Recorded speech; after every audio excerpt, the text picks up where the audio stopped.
to who we were before we landed here. Sankofa, we are returning to our strength. We are returning to our power. We are returning to who we are, kings and queens. Before they brought us here and dumb us down. And it's still failing us and we couldn't run the terror that they put inside of us. That's what we're saying, Sankofa. Can everybody say that with me, Sankofa? Sankofa. We're returning to power. We're waking up and recognizing who we are and saying yes to our identity. We are strong. And just like we were here in the past and they put all of that stinking water, you know, out of the garbage and we're smelling it. Right? We were here earlier, was nothing like that. Okay? But this is happening. This is the state of the country stink. We stink. And we're living it, some of us living in it and behaving like we don't smell it. Exactly. Huh? Belgians would say, you know, jobby, they put jobby on you, right?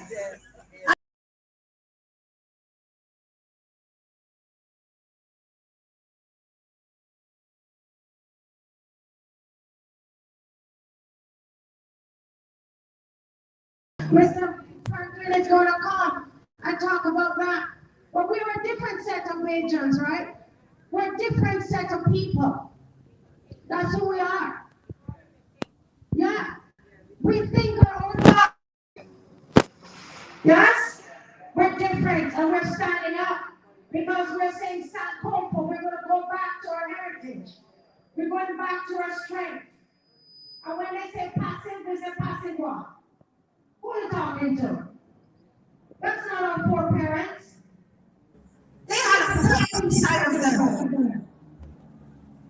If they had the terrain that we had in Jamaica, and if they had the terrain they had in Haiti, we would have had the moons here. Because we're the same people. And it's time we start to wake up and, you know, like Samson, find our strength. Return to who we are. Strong, powerful people. This is our country. Decide that we're going to fight for our democracy. They are not going to tell us who we are. We are not going to take on the name of passive anymore. We know who we are. Liberate yourself. Liberate yourselves. Sovereign. Yes? Starts in our mind. Starts in ourselves, what we say about ourselves. So when you hear in your workplace and you hear people saying that, Belgians and passive, they're not going to do anything. Correct them. Because when you start to speak that out, you become that.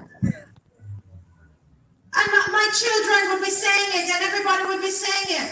And we never corrected it. We got to change our dialogue, change the speech. I said, we're not like them Jamaicans. They're aggressive. You're aggressive too. Yes. You have it inside of you. You do, because we are, all of us. They did not ask you where you were from when they were separating us. All of us from West Africa. But we were given different circumstances. But it's a different time. It's a different time. And we smell the stink in this country. And we're saying, listen, our navel string was cut here. Well, I was naturalized. But anybody born here? Let me see, you're born here. Jamaica, we say, anybody born here? You're born here? Who born here? Yeah, man, this is your country. This is your country. And so tonight, we're not about any B's. We're not about D's or P's. Yeah?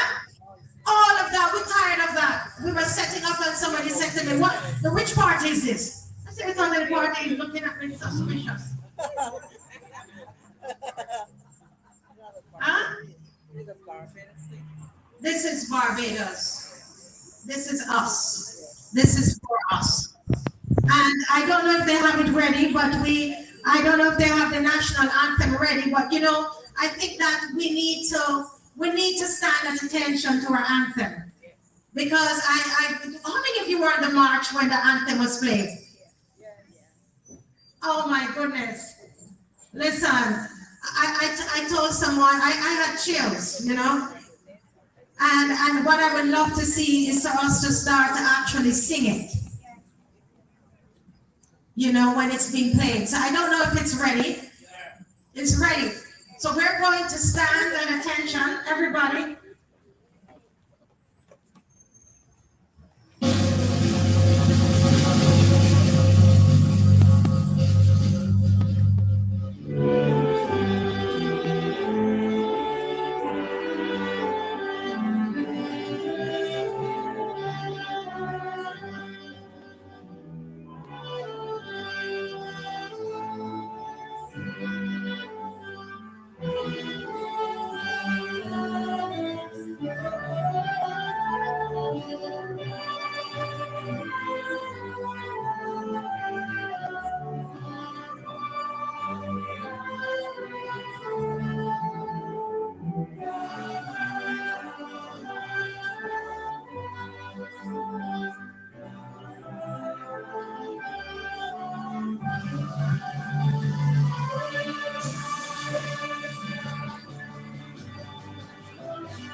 Those of you on the outskirts, come and find a seat and let's sit down cozy as a family. Yes. All right, let's come in, find a seat and sit down.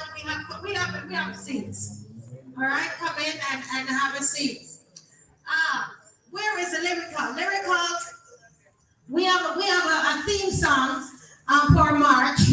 That lyrical went in the studio and did for us. And so, oh my goodness, oh wow. We can't have that song just now, right? All right, so we're gonna play. We're just gonna play the song while we set up for our next speaker. Okay? So we're just gonna play the song while you come in. The barrel is here, right here on my right, that you can bring your donations of any food kind that you brought. This is the Walk Holy Band, and what they do, they provide food for for families who are in need. And we also work with Michelle Edwards as well.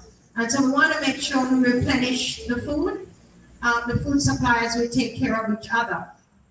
All right. So come in and have a seat so we can play the song. Let me march, let me march, let me march. Let me march, let me march, let me march.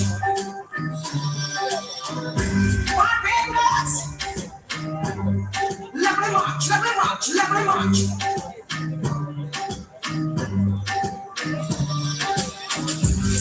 Let me march, let me march, let me march. Let me march, let me march, let me march.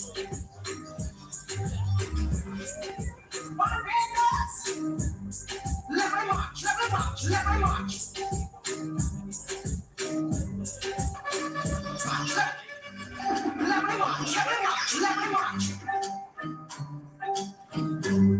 Let me march, let me march, let me march.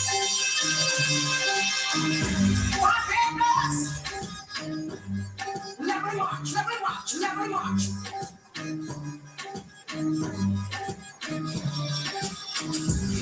Let me march, let me march, let me march. Let me march, let me march, let me march.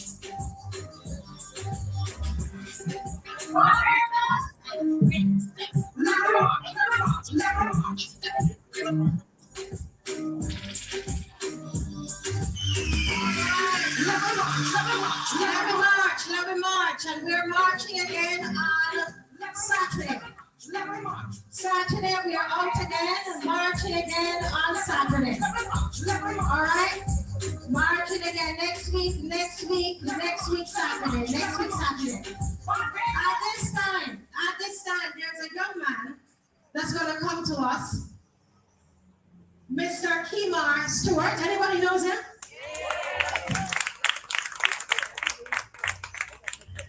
Kemar, I tell you, when he comes on, I have my book at my side there because, you know, you're always getting something new.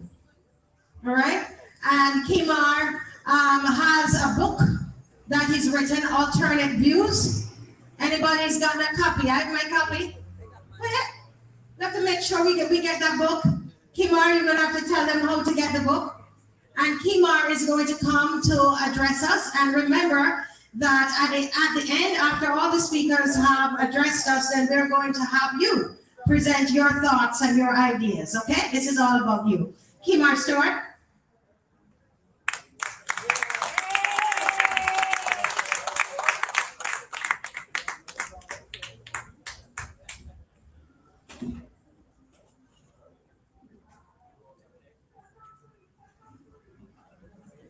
Good evening, everybody.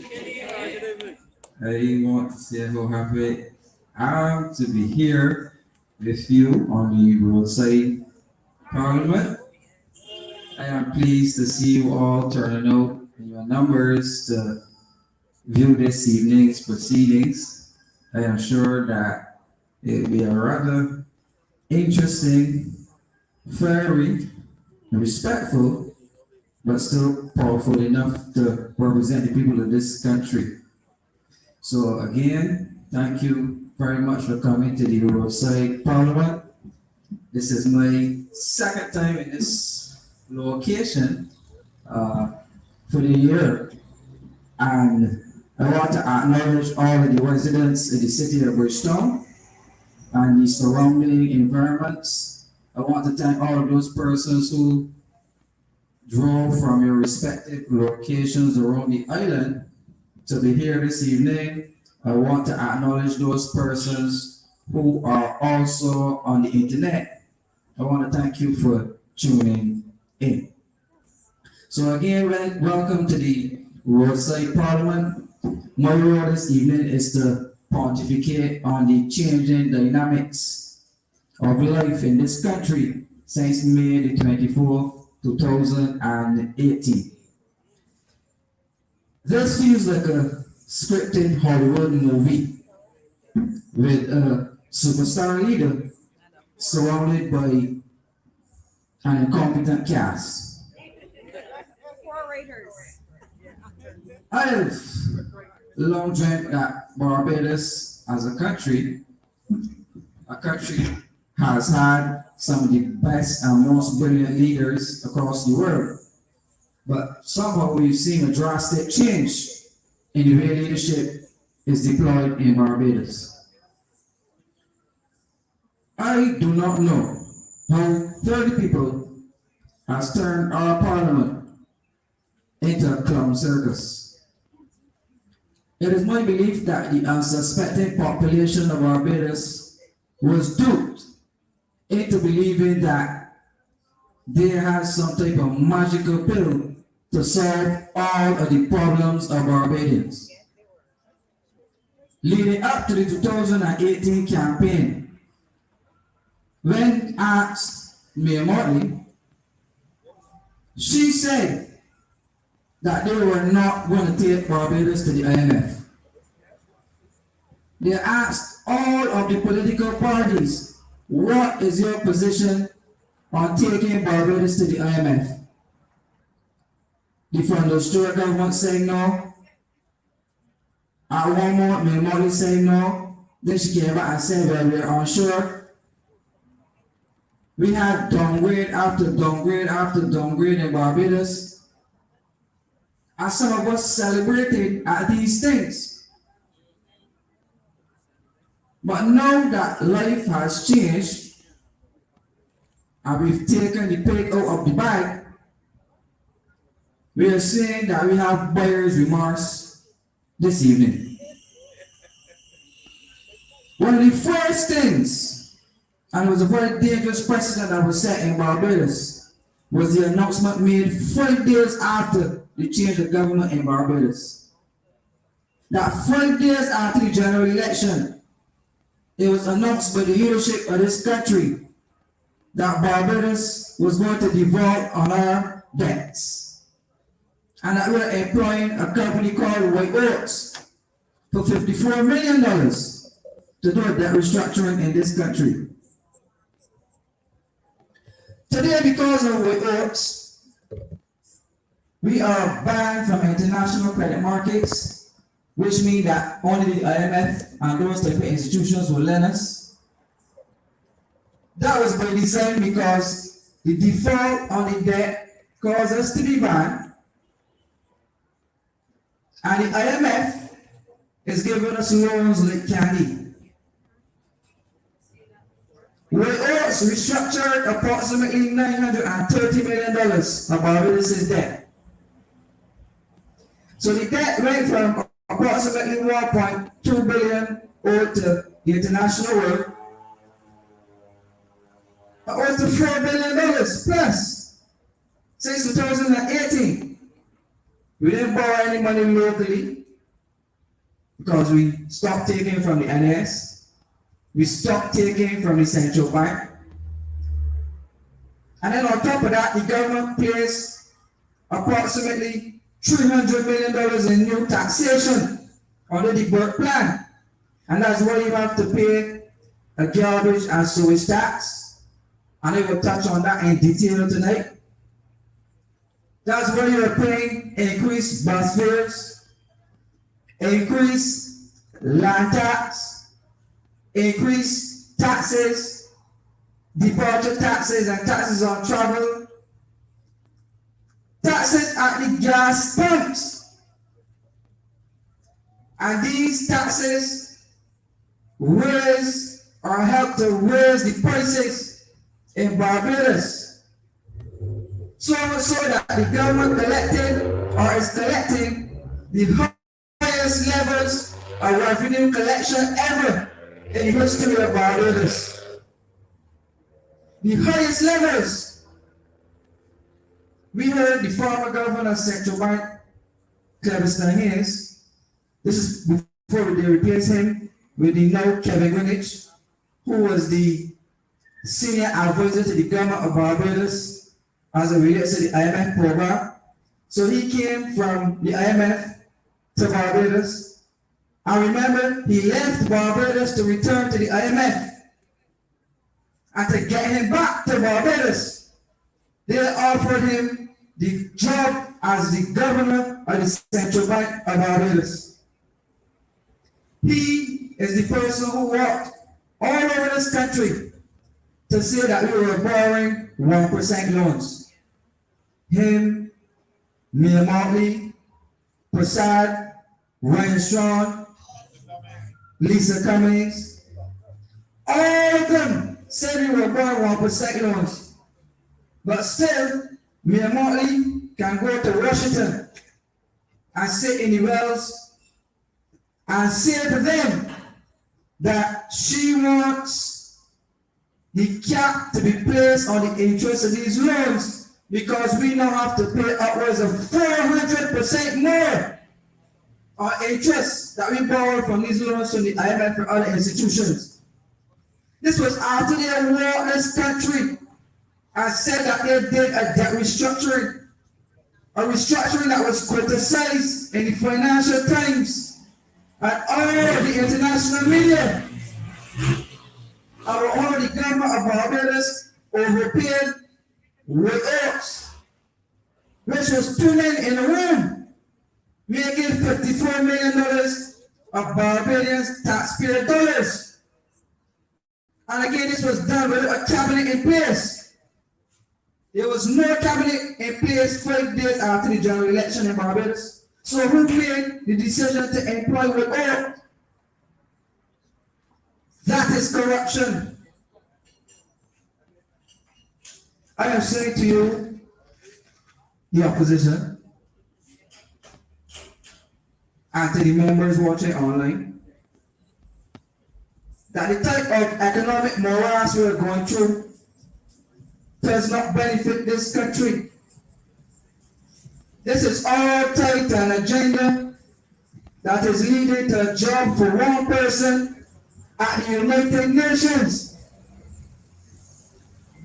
And through the rest of my speech, you will understand more about the connection with the United Nations, the Barbados economy, and why we were strategically defaulted on our debt to be placed into the clutches of the International Monetary Fund. They are saying that this plan, this economic plan they came up with, it's called it homegrown, they say. That is not the IMF's plan, that it is Barbadians who crafted this plan, and we took it to the IMF, and the IMF is endorsing it. That's what they're saying. We know better than that. But anyway, I heard from the lips of the leader of this country that the plan was drafted 2 years before the general election. 2 years, which means that they had that plan in secret with the IMF. Oh, back in 2017. So since they came in from then till now, we've sent 3 IMF programs. And that's nothing to be proud about.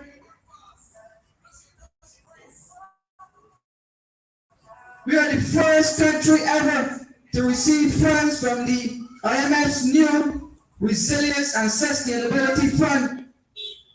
And I will tell you what Avinash Prasad said about that. On September 20th, 2022, the Prime Minister of this country had a press conference. And in this press conference, she was asked by a reporter from Barbados Today, what are the details of this new IMF program? And does it include pension reform? Our Prime Minister then responded to the reporter, no, under no circumstances is pension reform included in the new IMF program. She said no. It will be done in the old program, which is the first program we signed in 2018. On December 7th, which is my birthday, so I remember it well. On December 7th, Barbados signed out a new IMF program, and included in the program is pension reform. So they are seeing the moves to maneuver Barbados into the hands of the IMF by lies and trickery and deception, that all the voices of those persons calling themselves economists could be shut down. The head of the Barbados Economic Society was given a job at the IMF.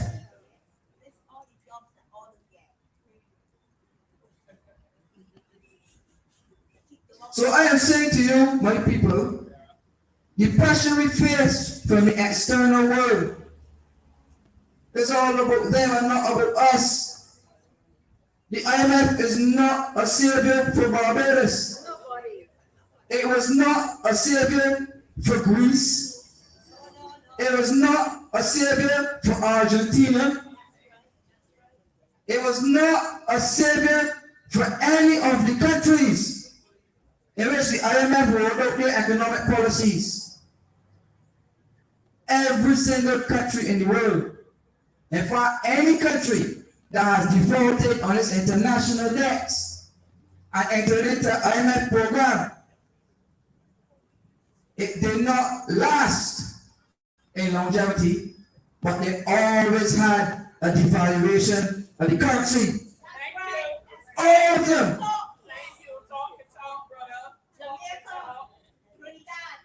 So I am saying to you, a country that is performing so poorly in tourism, our main foreign exchange earner, an international business sector that is crumbling, Barbados recording a deficit on its current account of $1 billion a year in losses of foreign exchange, having to borrow $1 billion every year in new loans from the IMF and those banks.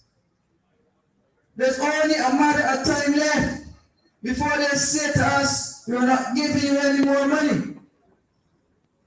Then what will we have to do when the borrowed reserves run out and the deficit continues to widen? The dollar of Barbados is closer, not only the large reserve, but it's closer to devaluation ever than it ever has been in the history of this country. I challenge any of them to challenge me on that. This move to sign this new IMF program,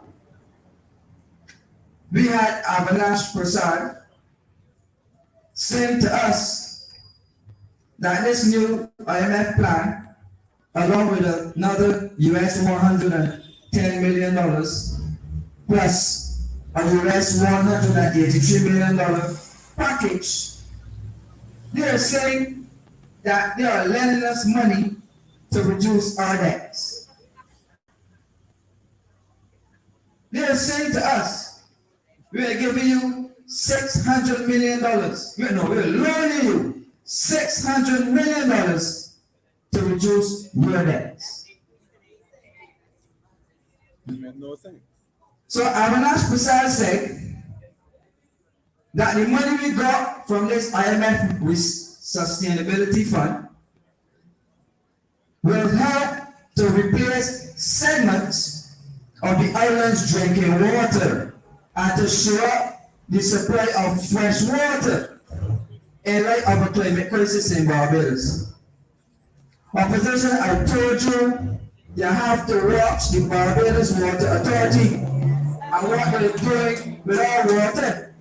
And here you have it in black and white, Avinash Prasad saying in the name of the IMF program that they are borrowing this money to tackle the island's drinking water supply.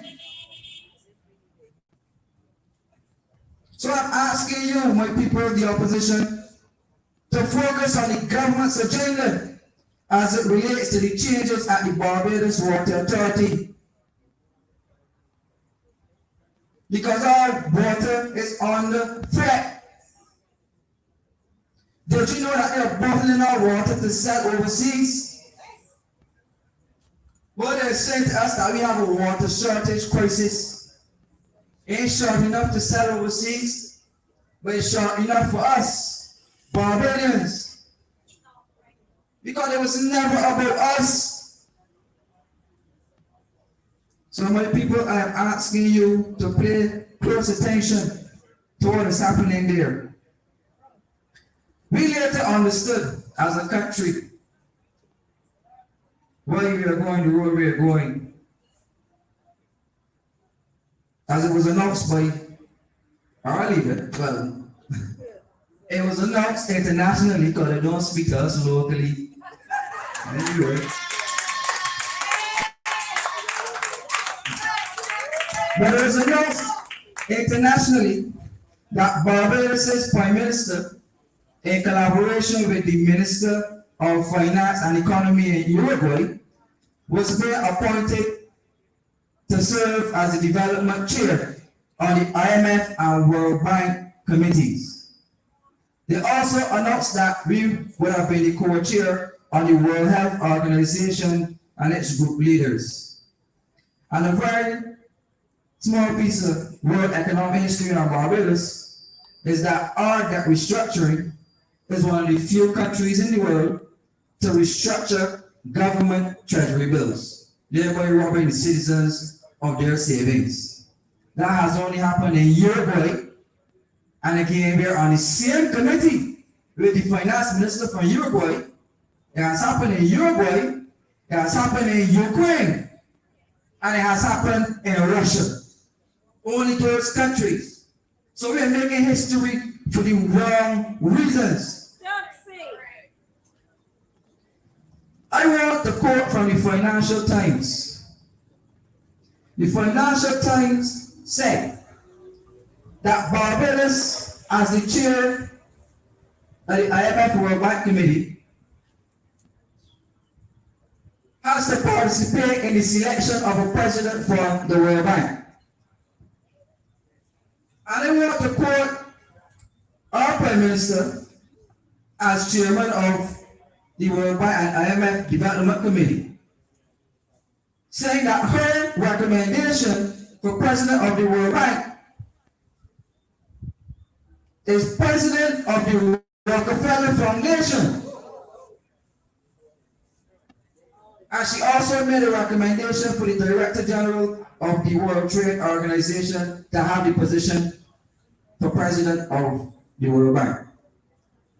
It is important for Barbadians to know the support that we as a country deploy for the Rockefeller Foundation and to understand why Barbados will be pushing for the Rockefeller Foundation or the president of that foundation to be the president of the World Bank. Our leader, again, appointed Avinash Prasad to be the special advisor on climate change.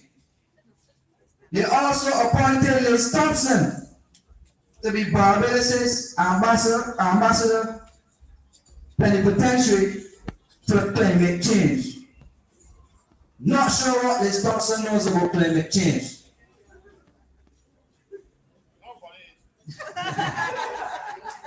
But on the Avinash Prasad recommendations, we created a bank in Barbados. And the announcement for this bank was made by our Home Affairs Minister, Wilfred Abrams. And this new bank was called a Blue-Green Bank. This Blue-Green Bank was approved $30 million this year of July. And did you know Avinash Prasad is the chairman of the same bank?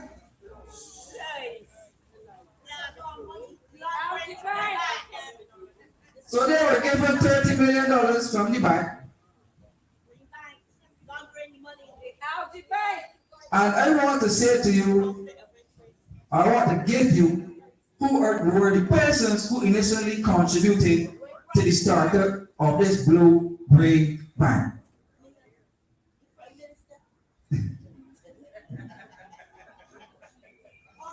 So they're saying to us that we got this $30 million from what we call the Green Climate Fund.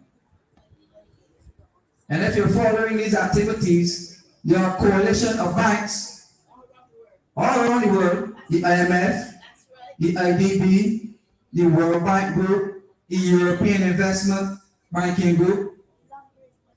And these international banking institutions came together to be lending countries in the name of climate change.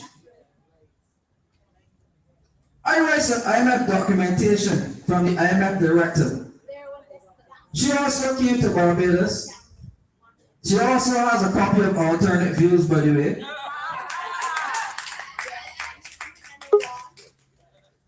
So the IMF director came to Barbados, and they spoke about this new IMF plan, this Resilient Sustainability Plan. And this plan, they said, is aimed at developing new non-debt investments in nature and social capital. And they also say, hear this part carefully, they also say that we'll be looking to bring new low-cost, long-term financing instruments, basically debt, to Barbados to invest in resilient water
But we took the piper's money.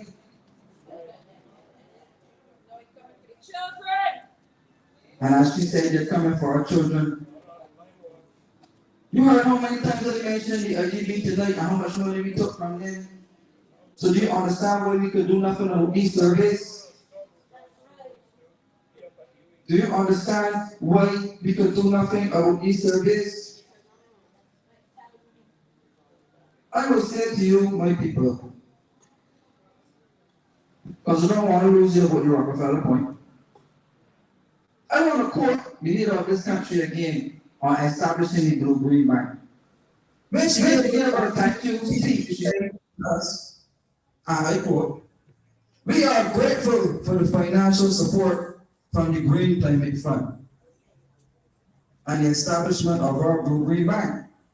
We are grateful to the IMF, we are grateful to USAID, and we are grateful to the Rockefeller Foundation." So we are saying that Barbados is pushing the agenda to be recommending the president of the Rockefeller Foundation to be the president of the World Bank. And we are understanding why. Because the Rockefellers are giving money to Barbados to run this Blue-Green Bank. And it is all reported from the leader of our country. Did you know that a retreat occurred in Barbados? And this retreat included senior officials from the UN. The Deputy Secretary General was in Barbados. The Open Society Foundation, George Soros, that foundation was in Barbados. The Rockefeller Foundation was at that retreat in Barbados. The Prime Minister of Canada, he was online virtually in that retreat. So we're understanding the direction in which this economy is going. It is not going for Barbados and Barbadians.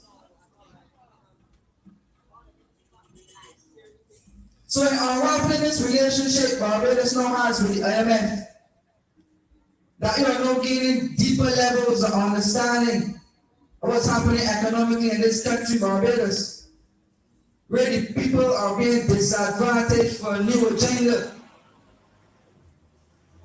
An agenda that included bringing poisonous sticks to Barbados. And nobody's commenting on the amount of injuries Barbadians are facing from this stick.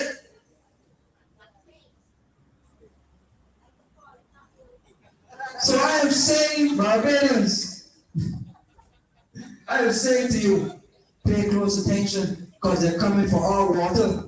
They went for the children. Now they're coming for our water. Water is one of the most important elements in humanity. So I am saying to you, Barbadians, understand. Because when I made the prediction, and it is included in alternate views, that they were going to privatize the Barbados Water Authority. During Compogo Week, when we were all distracted, the same way that snuck through the NAS changes, our Deputy Prime Minister, Santiago Balshaw, left Barbados and went to Amsterdam to consult with the Dutch government, Dutch universities, and the Dutch private sector as it relates to water management companies. And she came back and brought back the changes that we now see in this Barbados Water Authority Amendment Act. This act that speaks directly to the sweeping changes of the Water Authority. It spoke about restricting water use in Barbados, people.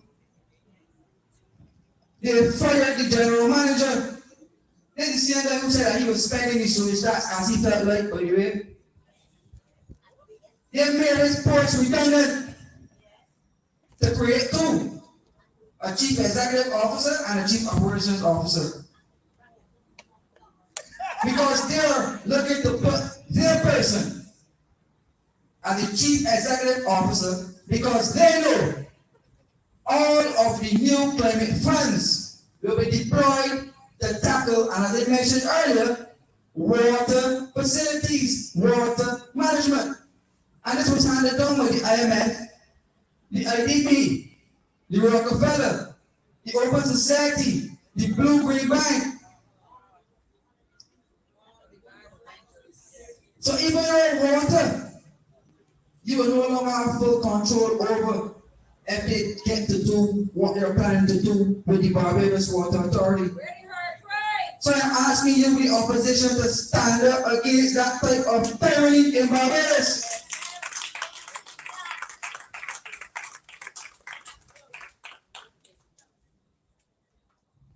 They, since 2018, has moved this organization off budget to do our budget financing.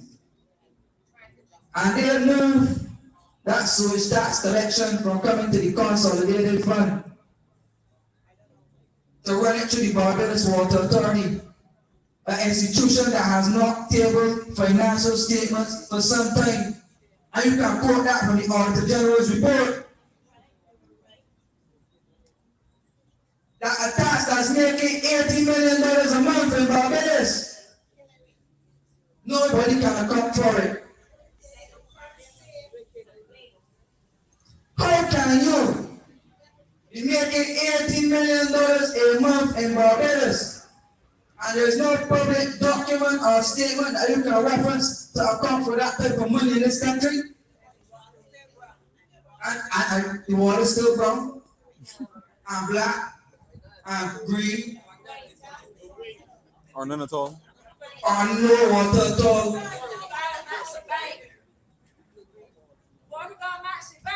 We used to pay $30 in water bill. Now you got to pay $70 or $80. About $100. But I want to say to you that since 2007, the IMF has been saying to the government of this country that we need to raise water rates in Barbados if we want to turn around the financial situation there.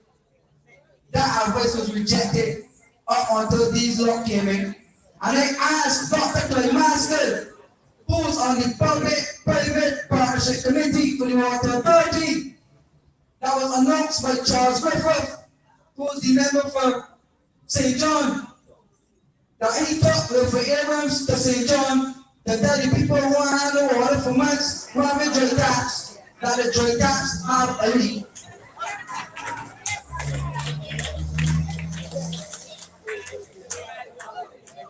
That's what they did.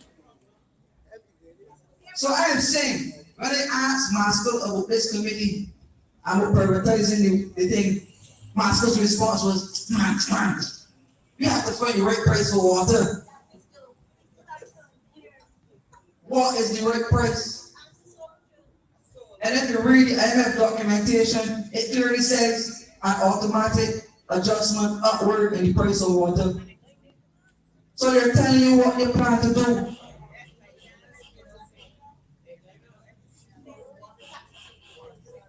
So I am saying to the people, we need to look at what's happening at our water institution.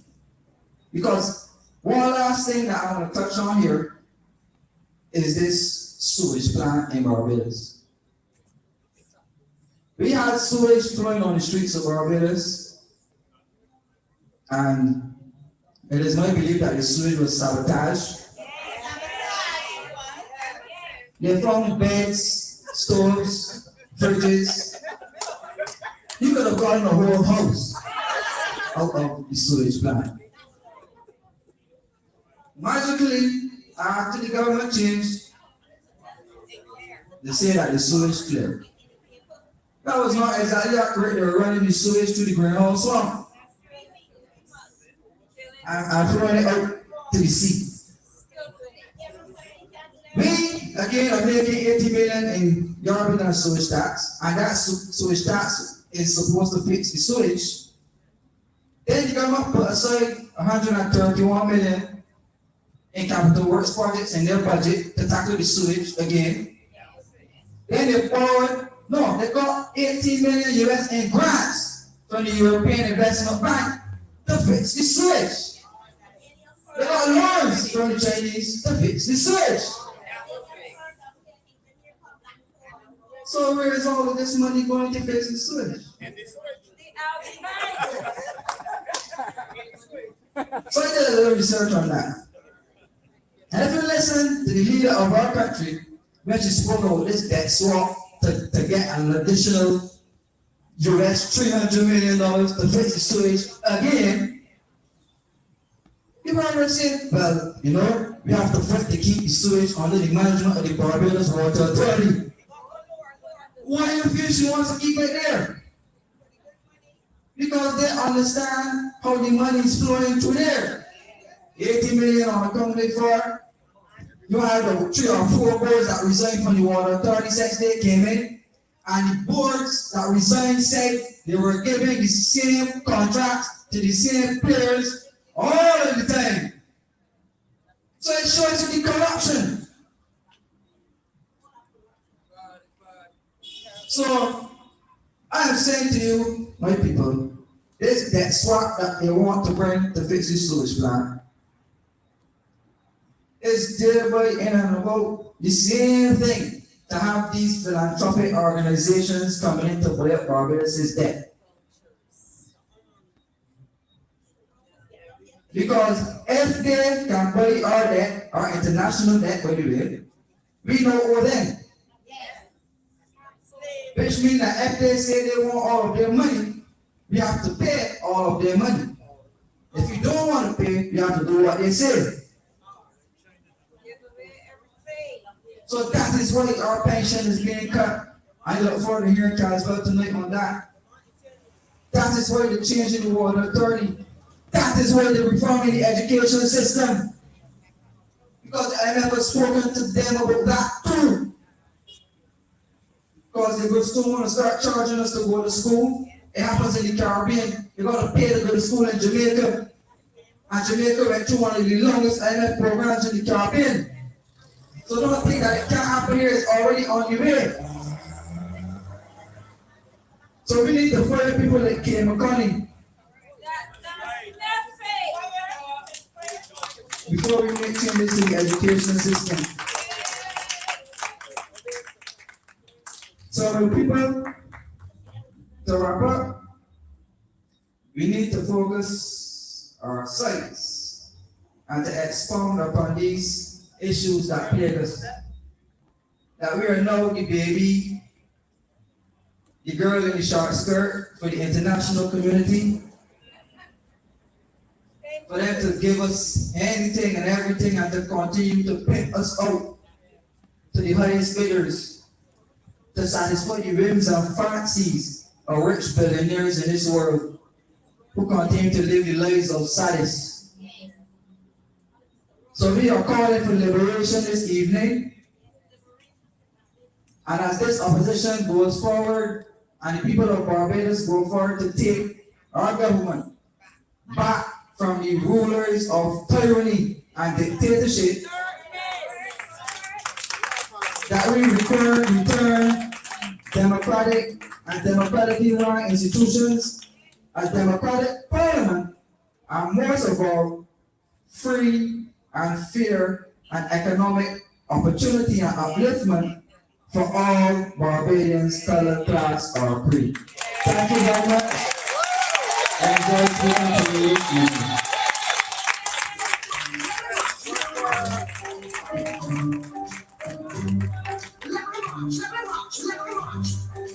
Oh my goodness, opposition!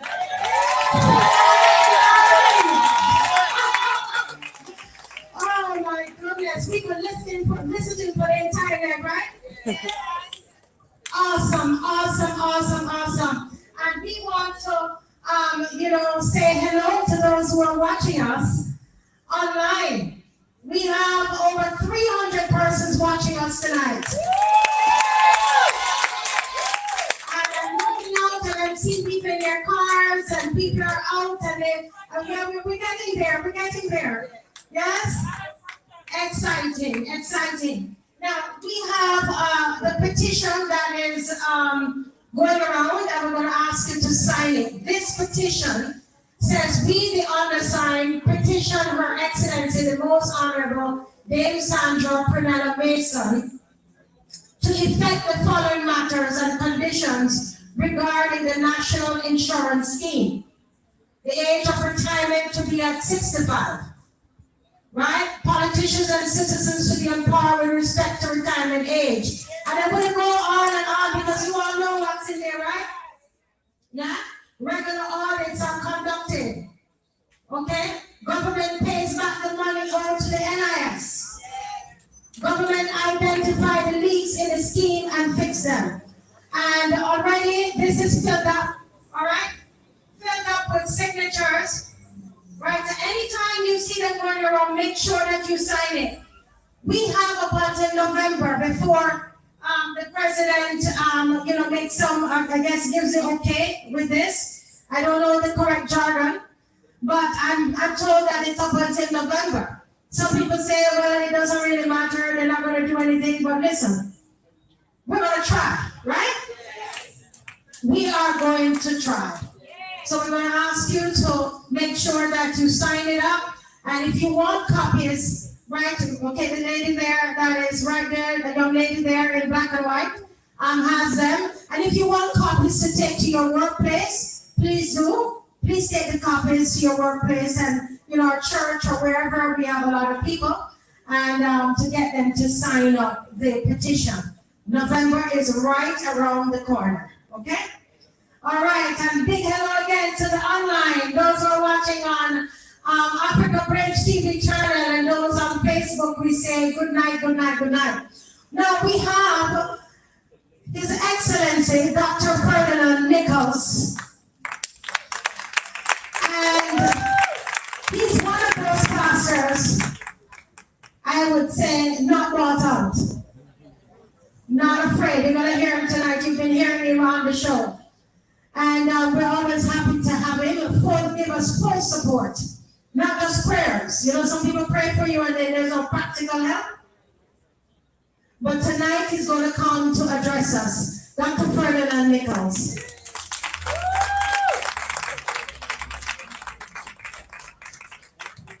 Thank you, Marcia. Good evening. If I'm a little slow tonight, it's because I'm using a different set of spectacles and things at a distance a little blurred. It's not a matter of age, because I'm still very young. Let me begin by sharing a poem with you, to get you to understand how serious matters are in Barbados that we are faced with on a daily basis. First, they came for the communists, and I did not speak out because I was not a communist. Then they came for the socialists, and I did not speak out because I was not a socialist. Then they came for the trade unionists. Caswell, be careful. And I did not speak out because I was not a trade unionist. Then they came for the Jews, and I did not speak out because I was not a Jew. And then they came for me, and there was no one left to speak out for me. That is why we are here tonight. We are here because there are voices that cannot speak for themselves in this type of an environment, who we have to speak for. I understand that there are some people who think that Christians and ministers should not get involved in politics. And I ask the question, how is it possible to separate your faith from people when both have to do with people? I believe Christ was in Barbados this evening, he would be here. Because he's interested in the well-being of orphans and widows. That defines society. It defines community. I must say at the very outset that as a minister in this country, I am very disappointed in the silence I am hearing from the church, or should I say, the lack of vocalization I am hearing from the church. Because the church is not here just to get you to hell and get you into heaven. The church is here to teach you how to live righteous and how to defend justice and how to stand up for that which is right and how to apply what you learn in church to your life. That is why when I see politicians in church, and I have said it and I will say it again, I am hoping and praying that a politician never speaks from another pulpit in this church, in this country. Because you have no moral right to be speaking from a sacred desk where we are reserved to speak what God tells us to speak. If you come to church, sit your butt down in the chair and let God talk to you. If you want to pontificate your policies, you have the Government Information Service, you have the Nation, you have brass tacks, you have VOP, you have your public meetings. Do it there, but don't do it in my pockets. That is why God detests some churches and their stinking filth that is offered to Him. I make no apologies for saying that. I know some of them will be vexed with me and mad with me, but I am in good company because they were mad at Jesus too. But I'm here this evening not to preach because they tell me that one of the biggest mistakes you can make is to put a mic in the hand of a Pentecostal preacher. An hour and 20 minutes later, he'll hand it back to you. But I promise you I won't keep you that long tonight.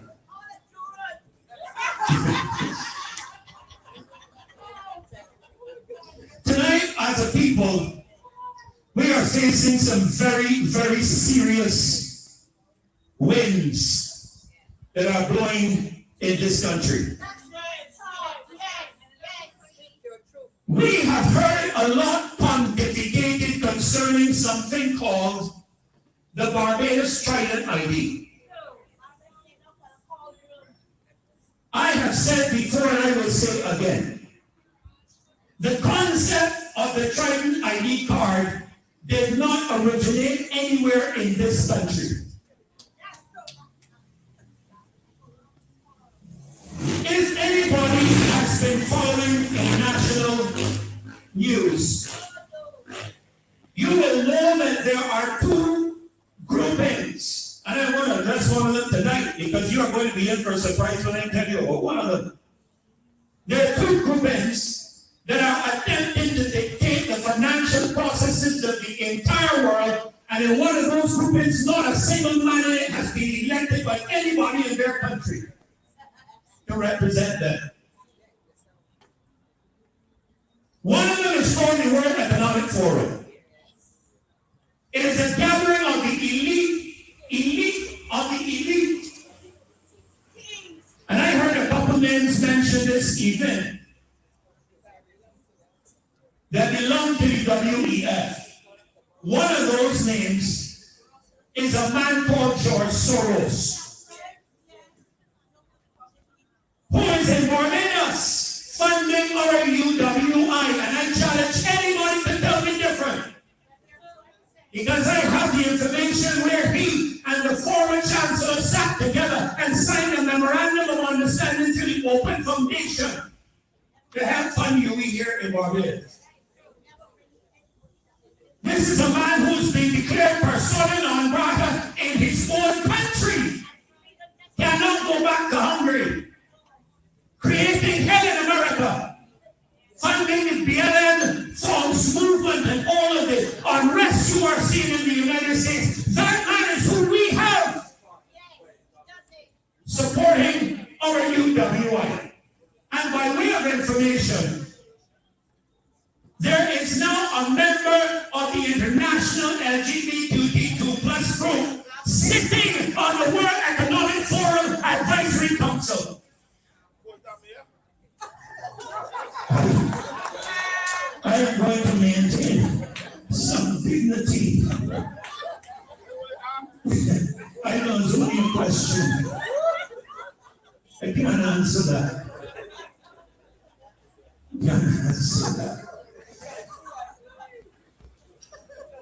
There is an agenda that is outside of the borders of this country that are dictating the processes of what is happening here.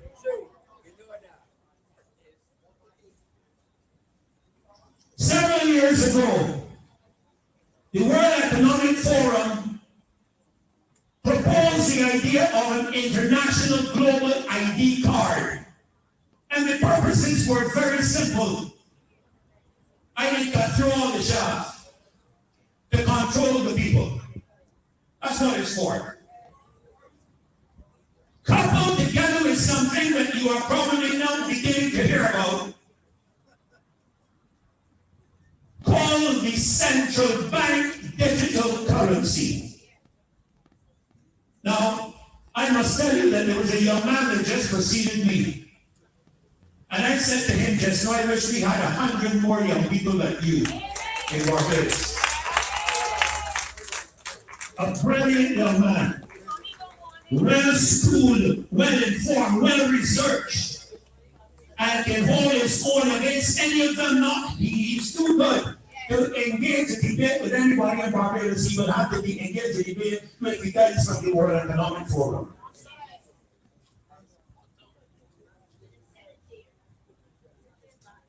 Some years ago, during the pandemic, I don't know if you all remember, a certain individual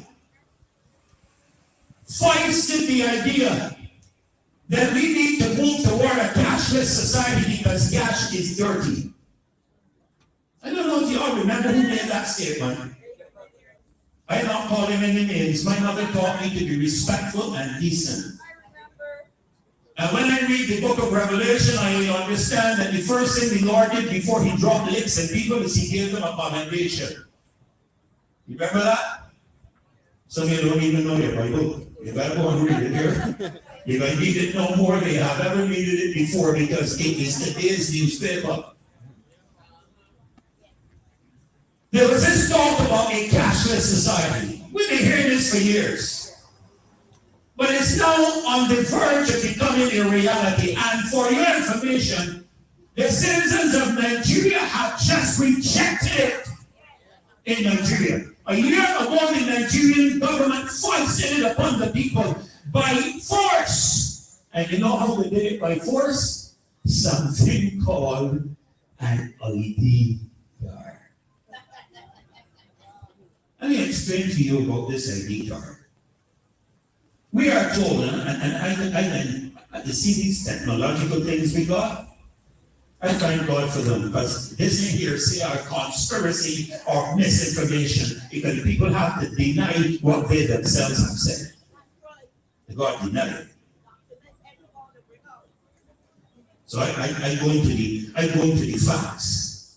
Let me read something to you from the World Economic Forum. The World Economic Forum's concept of the digital ID poses significant risks. You hear that word? The most serious of which potentially, listen to the definition, being exclusion, marginalization, and oppression. Now, you heard for yourself, I can't hear you though. You heard for yourself that in the roll-up that they're trying to push, and I understand, and let me read it, I understand there are now some over 200,000 ID cards, but only about 90,000 or something like that have been pinned. All right? Now, I want you to understand something. I don't have a problem with an ID card. Makes common sense. I'm going in here, I don't have one, so I gotta use my bank card. I don't know if anybody out there got one, but I got it. Your ID card is important. But I heard recently that one of the reasons you have to pin the ID card is so that you can confirm your address. Now, the irony of this is that on the day I heard that particular announcement, I received my tax bill at my house, and I don't have a Trident ID card. So I am trying to figure out how to get my address. I can leave it to you to decide if that makes sense to you or not. All right? Then we were told that there's nothing dangerous about the ID card. It is really, identification. But then we were told by a certain minister that the use of the ID card, once it's spent, will help to trace your movements. I am going somewhere with what I am telling you tonight here. If you think this is a joke, you better wake up. The reason we are here is to say to you, we told you, we told you, we told you.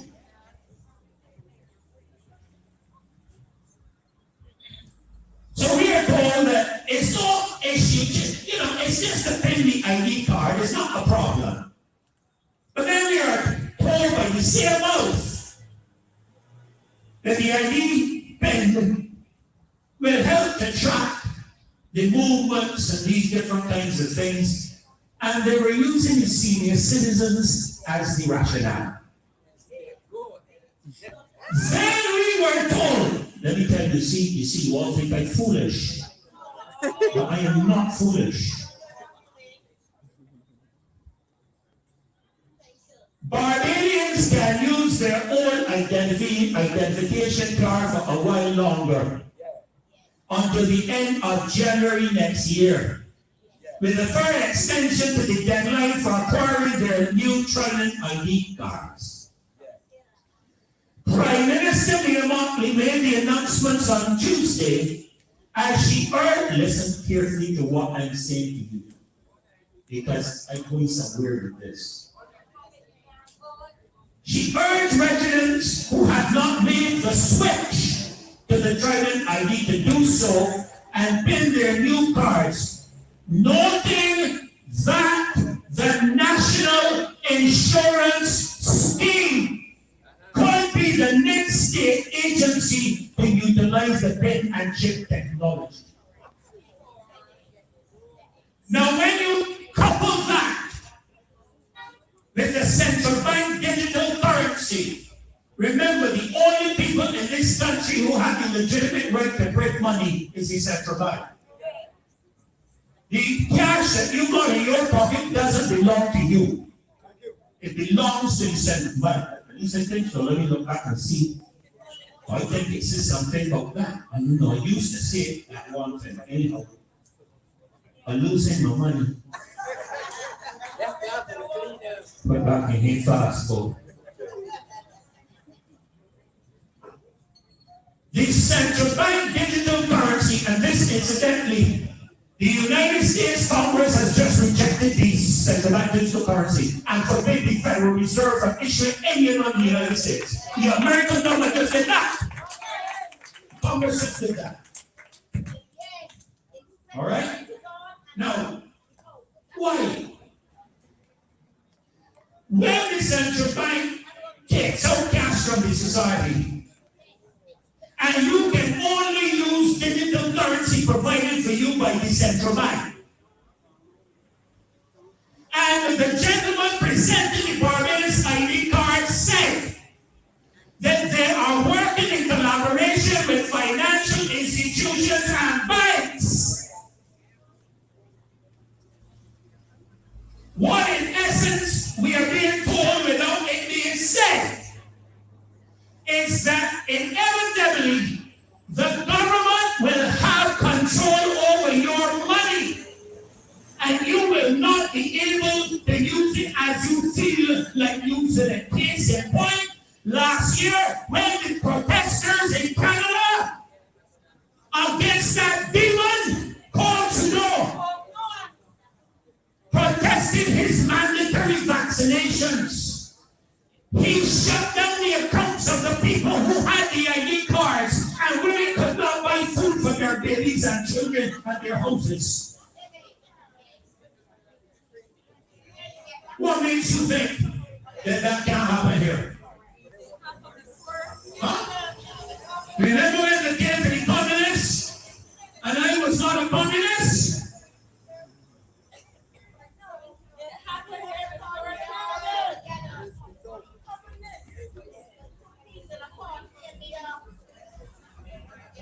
So when this central bank digital currency is issued, because it's all trending towards something, these elites who nobody elected to office are determining a global agenda for the entire planet for one purpose and one purpose alone: power and control. No other reason.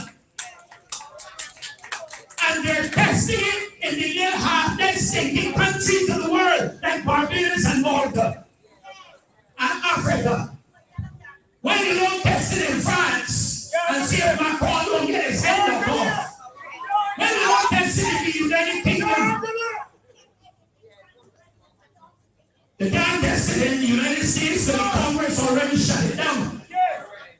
So they come where? Where they come? Where they come?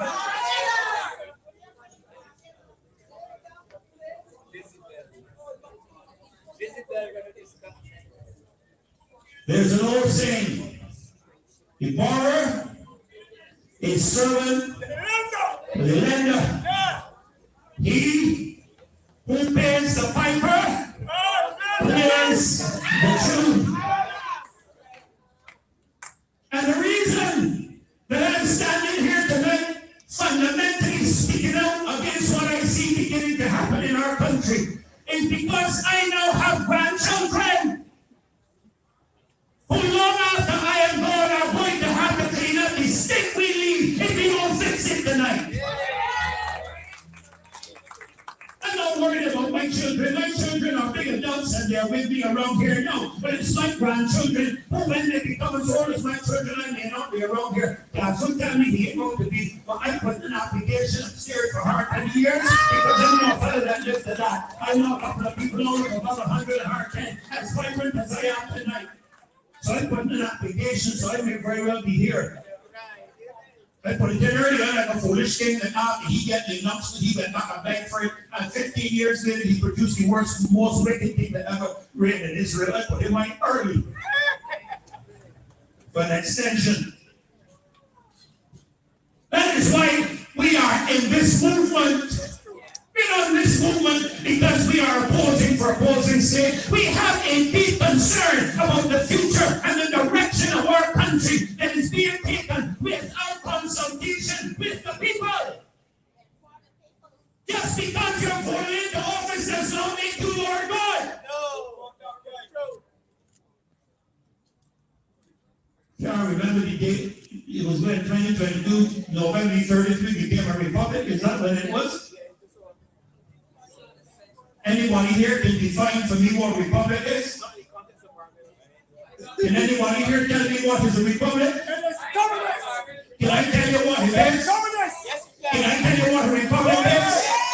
A republic is by the people, for the people, of the people, not by the parliament, of the parliament, for the parliament. It is by the people, people. And I hear a lot of talk about meetings around Barbados, where people can't go and talk freely because they're intimidated. That's why we're in this forum. Where we can come and we can talk the truth without people arguing. We don't have any agendas here. I am not up for election to any UN position. I already have mine. That is why Marcia Weekes announced me, called me His Excellency. I already have my position. I don't have to fight for it or be nominated for it. It was given to me because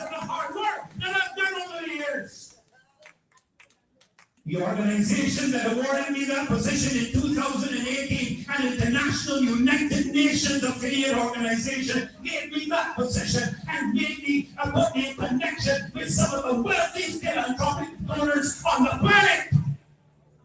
And I approached not just this government, the last one too. And I can't tell you how much, and I won't tell you who, because it wouldn't be the right thing for me to do. And all the tell is, oh, we don't want to engage that at this time. You don't want to engage it because you can't use these funds how you want to. When I talk with the philanthropic donors that I'm affiliated with, and I will tell you now, the one I'm currently working with, trying to navigate how we are going to deal with the financial transfers within the Caribbean area, is so big that the economies of the West Indies for the last 50 years cannot measure up to 20% of what they possess. You won't figure it out. You better believe that. And I spoke with a president of an institution in this country who said to me, Ferdinand, the future success of our Caribbean territories lies in the hands of philanthropic donors. Now, I don't understand, you have a philanthropic donor that is proposing an opportunity to alleviate the entire debt that Barbados has, and you can't entertain them. But you can get one who can entertain, you will entertain the build a school, Yes. but you can't entertain them to help Barbados out of its fiscal crisis. Let me get back to this ID card. But you distracted me. Please stop that. So when you print this ID card, and then you have to go to your bank and you have to connect. You're going to listen. I don't care whether tell you if ands or buts. You're going to have to connect that ID card to your bank account. It happened in New Zealand. It happened in Australia. It happened in England. And what makes you think it will happen here? But guess what? You know there are countries that have stood up and said not here. All right. We have countries in Africa refusing to embrace it. I admire and I respect my African brothers. They got more intestinal fortitude than we have. To tell the United States of America, go and take your agenda when it comes to gender, and you know what you can do with it. But here, we represent the culture and the practices of our people. That is the government that we are asking for in this country. We are asking the people, the government in this country, to represent what we as a people have in our country, our culture, our practices, our faith, our workings, not that of some international agency. Look at the Child Protection Bill. Who's the first person that they're submitting to the international agencies? I would think that if you might have a Child Protection Bill, the first people you should be addressing are children. But just like this ID, you are compliant with the international arena and trying to foist on the people a control mechanism that in years to come, when the next pandemic when the next pandemic that Bill Gates and Charles Schwab planning comes into being, and you come out and you say you have to do this, we have no choice because you can shut our money down. And if you want control a man, control his money. Sorry. If you want to control a person, I don't know. I got to be careful now because we don't know as a man and we don't know as a woman. I don't know. I never had a problem with it at school. I don't have a problem with it now. But I'm just going to try to be respectful. I'm going to try to be respectful. No, I'm going to talk about it. No, but when I'm ready, believe you me, when I'm ready, you're going to be sorry if you stir me up.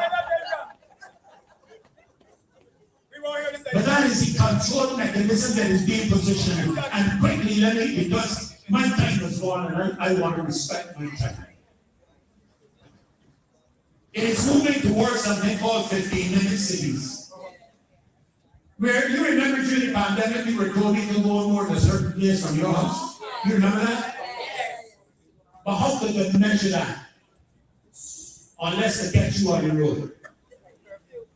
But now, with the ID connected through the financial systems of this country, you will have, like me, if I live in Market Hill, I can't shop no further than Market Hill supermarket because when I go over the Popular, my card will not work. Yes, y'all When I go to buy gas at the Y, it will not work because I got a gas station in Market Hill. You see, this is where he's going.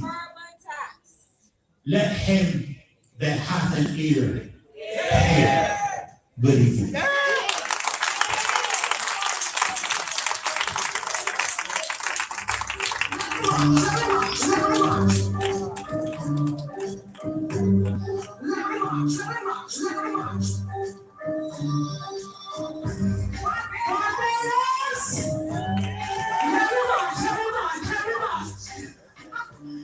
Oh my goodness, you ready to march after that?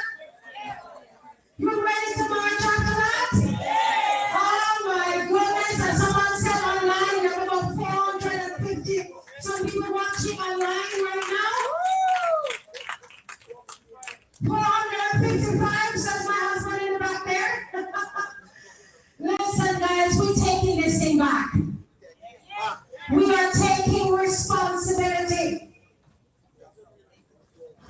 Okay. We're taking responsibility for our country. This is our country, Barbados. Strict guardians of our heritage. Yes? Opposition? Fall in line. All right, so I have the petition, and you can sign the petition tonight. Some people are not sure. There's a wonderful young lady there. In black and white, right there beside the tent. If you look on there, you see her. And she has the petition in her hand there. And please sign it. Remember, we have up until November. Right? And we're going to try. Right? We're going to try. We're going to let this go to the president. We're collecting. I think by now we are over 5,000. It'd be great if we could get about 10,000. Wouldn't that be great? So you can collect one of these from, can you wave again? Where she, that's right there. She has some hard copies that you can get. Some of these copies, you can take it to your workplace or wherever they will allow you to do that. Or get to the supermarket where you become a foot soldier for your country.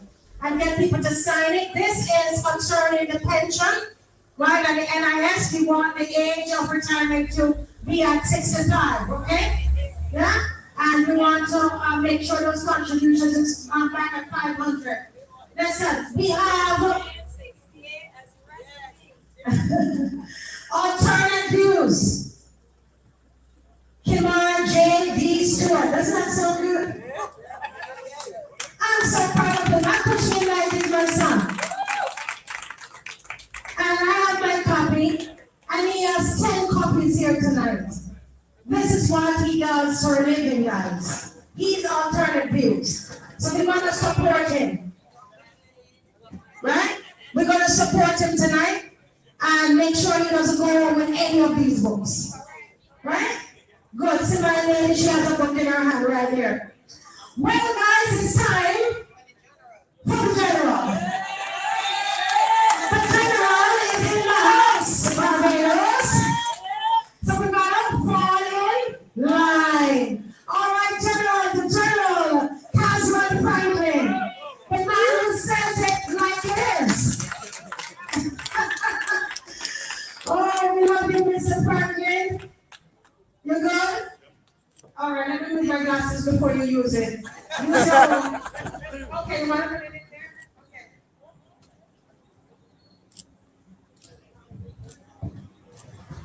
Okay. Good evening, everyone. And thanks for coming. I just want to tell you what I'm here first. Because remember some time ago, I was remember we said And people who say that I was the opposition and I was doing all of this.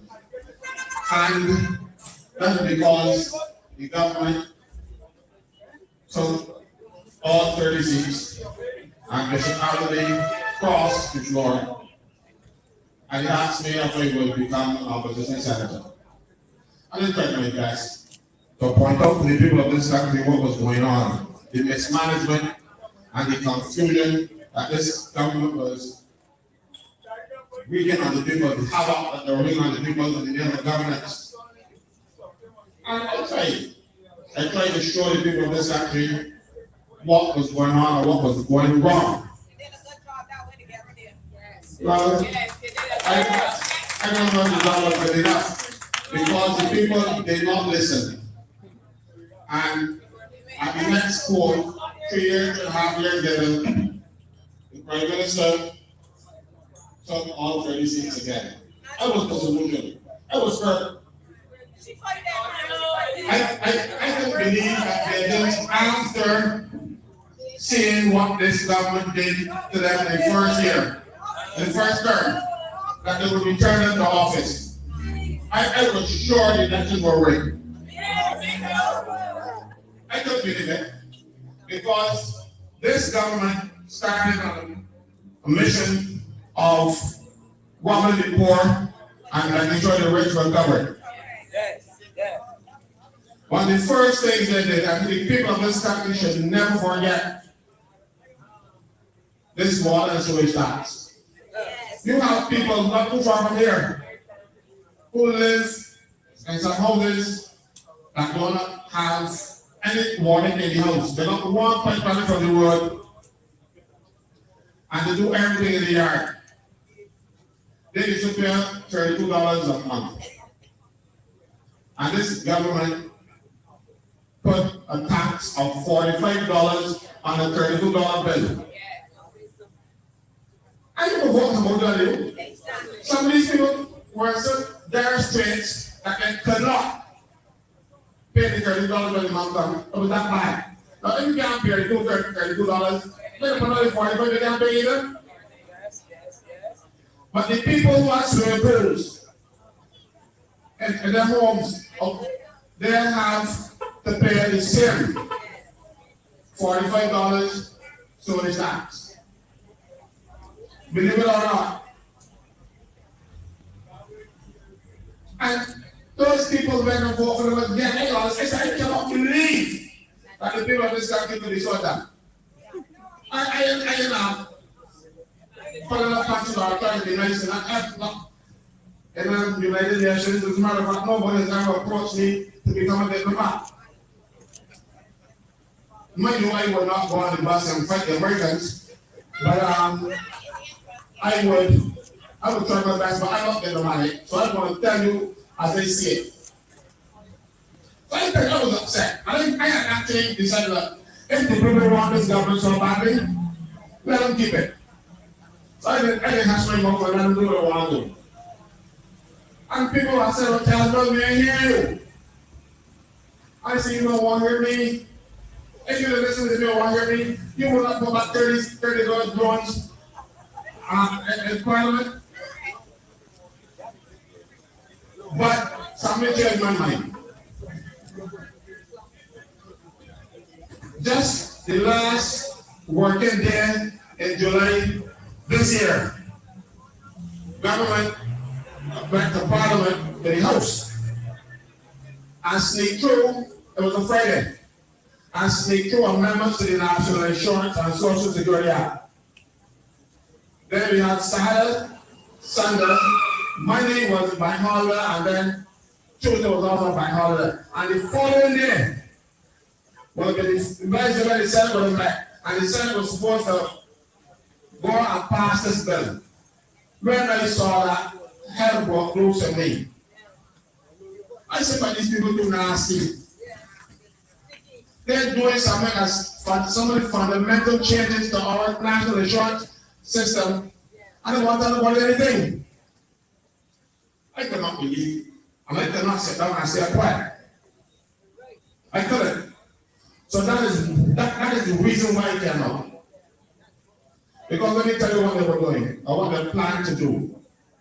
First off, they said, oh, we're going to make national insurance more efficient, and we're going to make it a board.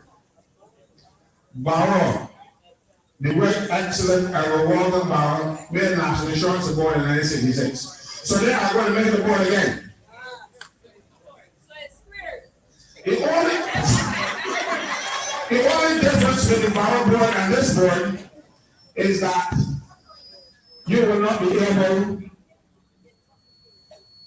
to hire staff under the old board. The staff were public officers, civil servants. So what they did, they took that section out of the National Insurance Act. Everybody here check the section 11. And they replaced it with a whole bunch of nonsense.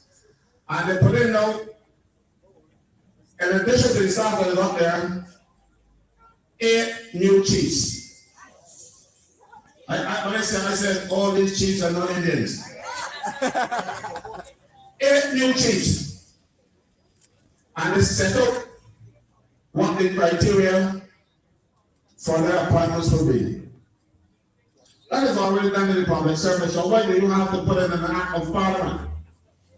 But they want to control the staff and control who is appointed to national insurance so they can bring their votes and find jobs for them.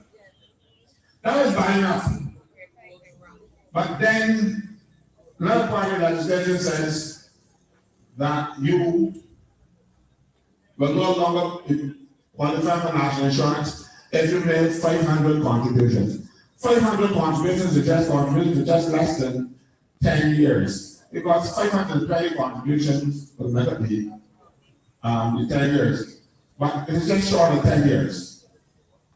So they said, no, we're going to change it to 750. So if you do not have the 750 contributions, by the time you reach 68 now, perhaps more in pipe. You ain't getting the pension. So stop. And why that is dangerous, because we have people in who work in Barbados, and they decided that, things they had tough, let me go overseas and seek my fortune. So they made sure they had 600 or so contributions, and they said, good, I can get a pension. So if I go overseas and they don't look to me, I will still have my pension when the time comes. They didn't say that from now onwards, you will get 750 contributions. It says, if after the 1st of January 2024, and you don't have the 750 contributions, you don't get none. So that people overseas right now, some of whom are calling me and ask me what to do. I said, well, sweetheart, you're going to come back. You're going to come back and work for 5 years. These incompetent lot, they did all of this at the behest of the IMF. The IMF is telling them what to do, how to do it, and when to do it. And people criticize us in Sandyford, in Ferdinand Stuart, and going after in some instances. But all of them tell the IMF, you can't touch this. You can't touch these things. These things are not negotiable. But as soon as this club comes into power, she decided that she's going to take instructions from the IMF, even if those instructions will hurt us. She doesn't care. Government is going to teach herself mere cares. Mere cares about one thing. I wasn't thinking China.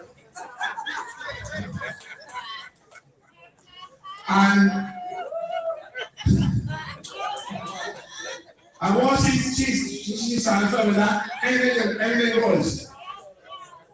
Yeah.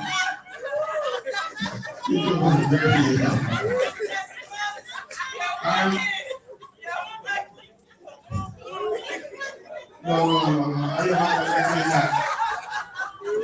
She takes some one thing and one thing only. And you just start to go with that. But she's a spoiled child, And we took our government and put it in the hands of a spoiled child. Nobody can tell anything. Her cabinet can't tell her anything. As a matter of fact, 2 of her current MPs told me that Sandra Husband, this is a lady called MP problem. So I can call them here, that when they had the nurses strike, Sandra Husband told her in the parliament would be in 600 o'clock with Caswell and get this thing started. Boy, she blew up. And because I got more support in the parliamentary group than she did, she won the elections.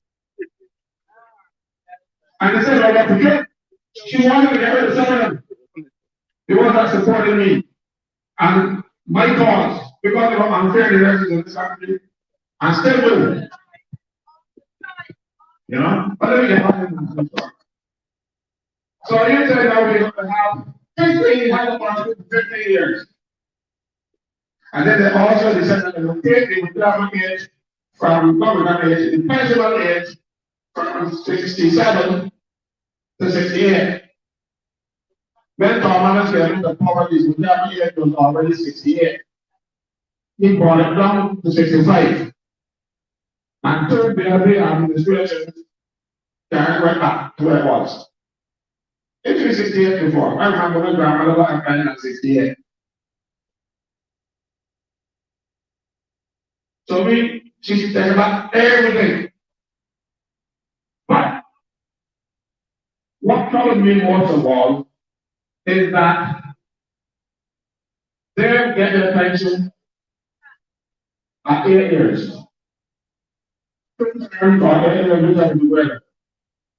they don't see anything wrong with that. And everybody spoke to it. The clown had a press conference. And she decided to come, oh, this was so since 1969. But that's not true. Pensions for MPs came up with in 1969. But the retirement age, they got some senior civil servants here in the CFP. Who they will tell you that in 1969, you got to retire in the public service at 55.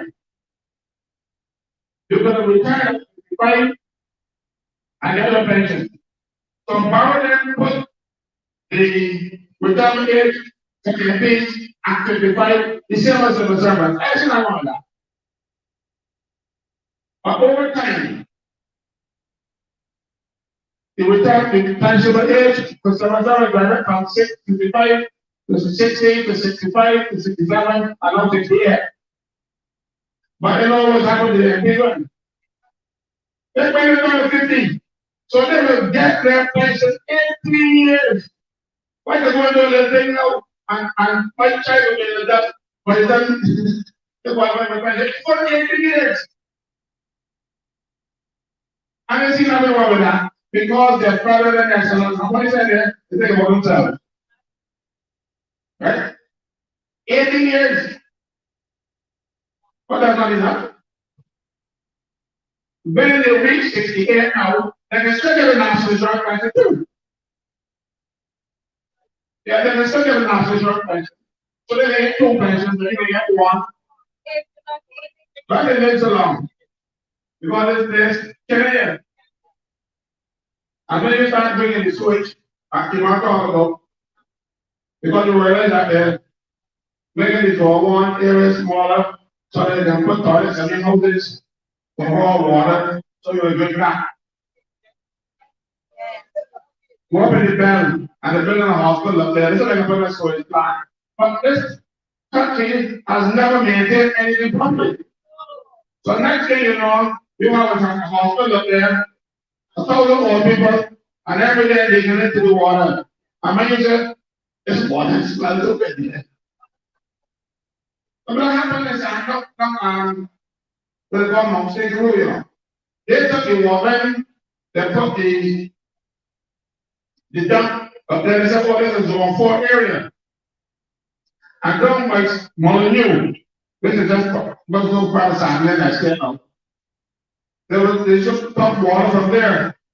Mind you, the dump is zone 4, which is one of the lowest zones. And down the road, and Canada is zone 1. They put the water. But when they pump in the water, they start smelling the garbage. And they have to abandon pumping from that location. So starting to use the water now to let their grass in it. So you have that experience. And you can make this one area small because you want to sell off the land to your friends. And then if you drink your friends, you know what they can call you escort on this platform. Yeah. I hear Ms. Kemar be calling her the leader of this country. I prefer the Miss Leader of this country. No, she has been Miss Leader of this country and she doesn't live here. She comes every so often and they was checking to see if she can still pay income tax in Barbados because they said that if you're out for 183 days, you must be here for 183 days to pay taxes. She never has a Barbados this year. Just be here right now.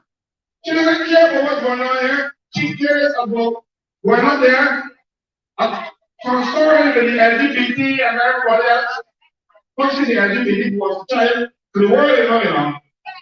They're pushing her. I'm not saying that she's LGBT because she has done so. I am not. But we know. But she is pushing their agenda. But I can tell you, don't blame Santia, don't blame the other McCartney girl or whatever. Nothing happens in the camp unless you put another problem. So you remember when they tried to find out back on their children were interested in becoming gay and got a computer test? Mere hand in that. Talk about food.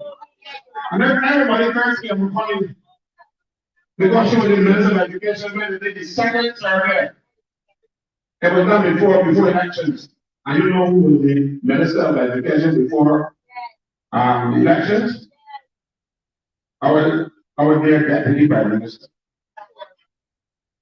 So it is not something that one of them, it is all of them. And for reasons like that, you should decide that we don't want none of the poor. This country is not getting any better. This is leader of Barbados. She started looking about I don't have a problem with the concept of the Pakistan. It brings people to Barbados and they live here and they spend money, they hire people that take care of them and all that stuff, no problem.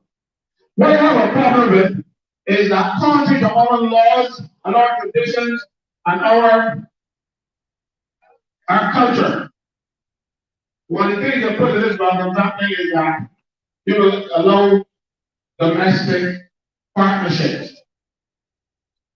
Well, I got domestic partnership with my wife. But they define domestic partnership as a man and a man, woman and a woman. You know? Because everything else is defined. So they put that in our laws. I remember asking them in the past, I said, tell me something. According to our laws, burglary is against the law. And you have two people, two men or two women living together as domestic partners. When they come home from work and they cook dinner, you think they can just walk there always and they say, they can do something else. So the government is encouraging people to do that. But that is not, you see, that is not part of our culture. Freddie was talking about how the Africans rejected it. You want to know why? When they brought the slaves to Barbados, there are some African languages that did not have a word for homosexual because it didn't exist there. No matter what, we have to go to the word because I don't have right. We use a cow and I put the ear up on it. You know, the cow. So we had to make a word for it because the Africans did not know what it was. And we encouraging it. We promoted it. Because everything the people outside of Barbados want, some princess decides that she's going to follow. and she started herself. I was angry when she did the gas tax and the water tax, but nothing greater. I picked my anger more than the vaccines. I'll tell you what. The jobs, whatever you let one. We had a situation where Barbados was the first country in the world to use the AstraZeneca vaccine out of India. You remember during the pandemic, you saw people tumbling up on the streets in India. People they didn't have enough wood to for their premiere. So they had enough wood to premiere all those changes to lockdown. And they were preparing a vaccine to take care of people, and they sent the Barbados first. Sit there. If they're going to get a phone, if you get that, they care more about Barbados than they care about England. And then that vaccine came to Barbados even before it was approved for use. That vaccine was used here, and then what should have happened? The Indians were looking to see if Barbados would die. And then when they didn't die in the numbers that they thought, they started in India. She did that to us. She used us as guinea pigs. As a matter of fact, but she wanted me to get the poison. But she offered me one. Because I said, the actual schools sent me an email, I was in the Senate then, and tell me that my vaccine is scheduled for 1 o'clock at 11:40. I got 11:40, so what do you do? So I called Randstad, and I told them that they tell me to come to the airport for my vaccine at 1 o'clock. I tell them, I didn't even pass it there. So I tell a chance to them. But then the person from the town, all of the government was supposed to call, I said, you're not coming. You people are really ridiculous. Because I'm not only Sandra Franklyn, I'm Sandra Angus Franklyn. So you will go out and say, you know what? Not what you want. For you. And they did that. I asked my woman to show one night. So the next, the next thing you got to do is very hard. My mother was 89. I said, my mama, I asked my mother to say, I didn't have a vaccine, they want to carry you on. My mother said, guys, I'm 89 years old. I never had a vaccine yet. I am one another. My 89-year-old mother, who worked all her life on the plantation, showed more common sense.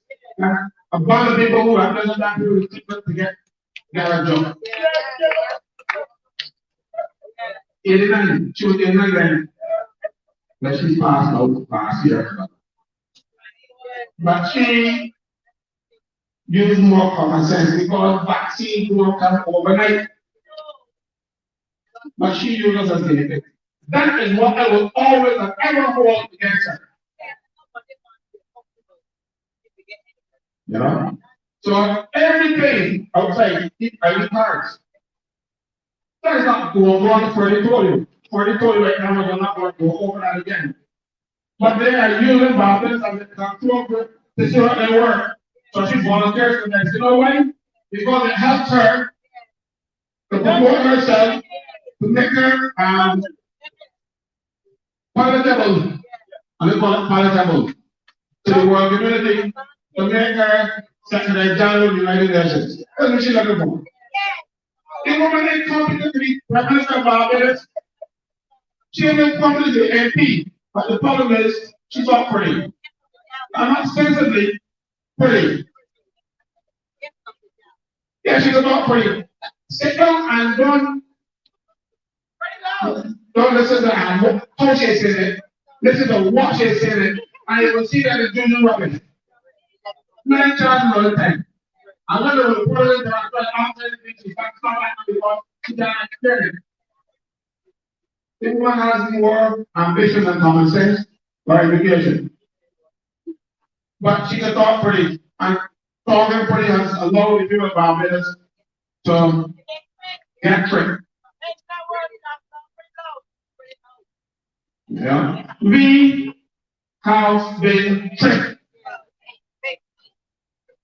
But we wanted to because we've been in 30 seats. And at those 30 seats, she ruled Barbados. And she does whatever she likes. That is why they have the parliament with no objection and pass bills in one day and not that one with the party. This Alika bill, it came up in 2021. And let me tell you what happened. I didn't know it was on the agenda. It was on the agenda for Parliament. But the day before this, I wrote to the Speaker, to the President, and I said, I'm unable to attend the Senate tomorrow. One here, I also have a reason for not coming at this subject. We didn't plan anything, it's just that we worked over the vote. And it's beautiful too. I put it on the agenda again. And found action there. Somebody didn't want to be in 2023, but they passed it in the emergency session in 2021. And they tell everybody anything. Because they deeds what they do in the dark. You know when they're doing things in the dark? The only time they don't do things in the dark is when you're home, you know, and upset their child, be like, everything else is in the dark, these deeds are evil. When you go in the dark and you're going out and you stop, you're going to travel, you're going to do the air. Other than that, you're doing it, your deeds are evil. And they have evil intent. They've had evil intent. But people are worried that I said, oh, I know it's not. You remember when the nurses were on strike? Those people gave instructions to the banks to pay nurses money, even though they don't have the card. They did it to the nurses. And in turn, the direct bank was not true. And then we played the voice note on the bank and saying that they're going to trust my government, not shall it up. No, they paid them. And then after, money will come like a couple. That's a different thing. Now, if they did that illegally, because now they can't do that. But they did it. Because this criminal government is not to do anything. They can break them anything they do. I don't want to do anything. Because now I can offend some people now. The Prime Minister, when he bought this country, made him friends when she's in opposition. And those friends now are serving them blood, like the people in the unions. You remember Ferdinand Stuart offered it to the unions in Barbados 7% increase. And if we didn't want it 23, we didn't want it 17. And said that Ferdinand insulted them to walk out. Government changed. And within 10 minutes of meeting, they offered 4.5%. They said, thank you, man. Don't ever forget that. That's the only time I remember that 4.5 is more than 7. Because when Ferdinand offers 7, they said it was an insult. That's what she took care of the unions. She took the unions and the merchants and their stuff. And marked with them against NSI, which was the fair taxes we ever had. But the merchants didn't want to pay because they had to put that money up front before they can go from the harbor or from the airport. And they campaigned against it and they made me the charge. And we have brought in the unions. There was only one union that did not march with them. Unity Workers Union. Unity did not march with them. We didn't march, but they went out there. And I've never seen so many white people in Barbados in one place that I march. Trust me. And they promised that they're going We feel that legislation, we get rid of that NSR. They get rid of that and they put on the tax and poor people. But the reason why that tax is fair, when the people charge back emergency dividend, when the supposed to pay income tax, they won't pay that. There's one particular man about it, someone going to put it there, and this will need somebody's father. He didn't pay income tax between 1968 and 2000. I didn't call the body them. If you walk in, so I'm not even want to answer you. But you could be right. Between 1968 and 2000, I then went to Parliament and passed this legislation to bring up all those taxes. They did that. And one of the reasons I heard the preference in my 1 2 years saying that these things are so old and they didn't find the records, so they can have to replace them. That is a lie. Because those records are contained in some big books. This site, big heavy books at the Supreme Court registry. They're still there to this day. That's not necessarily they're still there. So all the prime minister and their friends have to do is to go and check those books and go to the records there. But they don't want the records. And then they're right off. And then also from the inception of VAT until 2000, never paid the VAT. So they were collecting the VAT and keeping it and not paying the taxes. Collecting the VAT and not paying the criminal offense. But you're a criminal, you don't pay the tax, you write off the tax and then you or damn you. I know it is like it. All right? That is what this is about. This is about friends and family. And that we have co-workers. That's about that's what they take care of. So she made friends with the unions, she made friends with the merchants, she made friends with everybody. So when the government changed, and they helped me because I remember a young lady who got fired. She came to me for assistance. She worked for one of these stores who paid people to go and march. Her mother was in the hospital, and she got a call from the hospital to say, come and see your mother for the last. This was 10 o'clock in the morning. So she told her bosses, and she got here about 9 years ago. So she rushed to the hospital, and thankfully, she was able to spend a few minutes with her mother before she passed. Of course, you're 28 years old, you're still smelling similar on your breath, you're a little girl. And you distraught. When my mother died, I was 64 years old, my mother died, I was distraught. And it's still 20 years old, not feeling her way. Her mother died. So she still go over the next day. Along with her, when she got her pay packet, they paid her for 2 hours a day that she got to spend the hospital see her mother. And they didn't pay her for the day she didn't come work. But it is the same people that walk in their morning and paid the staff to march against the last administration. You ever tell you? I see these things. So she made friends. So when they come in, even the police. I said, I'm going to let me know. Because we had a situation where some senior policemen put the government before the court. I don't know if you all remember that. They lost. They appealed.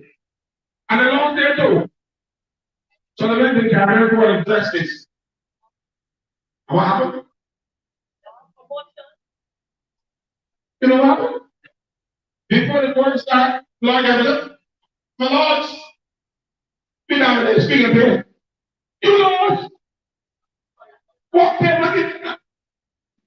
And lose against the Barbados, the party government, and the pandemic, I would be happy. I had a case against the government. I find that when their money was attorney general. Up to this day, I can't see a judge. I thought she was attorney general on the one after. Then you had the Marcia became attorney general. Then the government changed. They had a whole session with the other presidents. And that never came up all the time, up to now. But you can get people who lose the case, lose it twice, get it paid. And then for losing the case, they get a bag of money out of promotion. So when you promote them, you promote the commissioner and all kind of thing. So you think all those people can be taxed with the government? So anything happen, the commissioner sending it out the government and the body. So she got them, she got the police by arm. Now, she also did it with the defense force.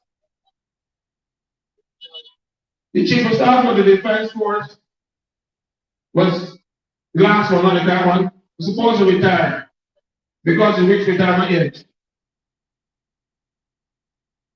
They changed the law, let him retire and change the law to bring a man older than him. Yeah.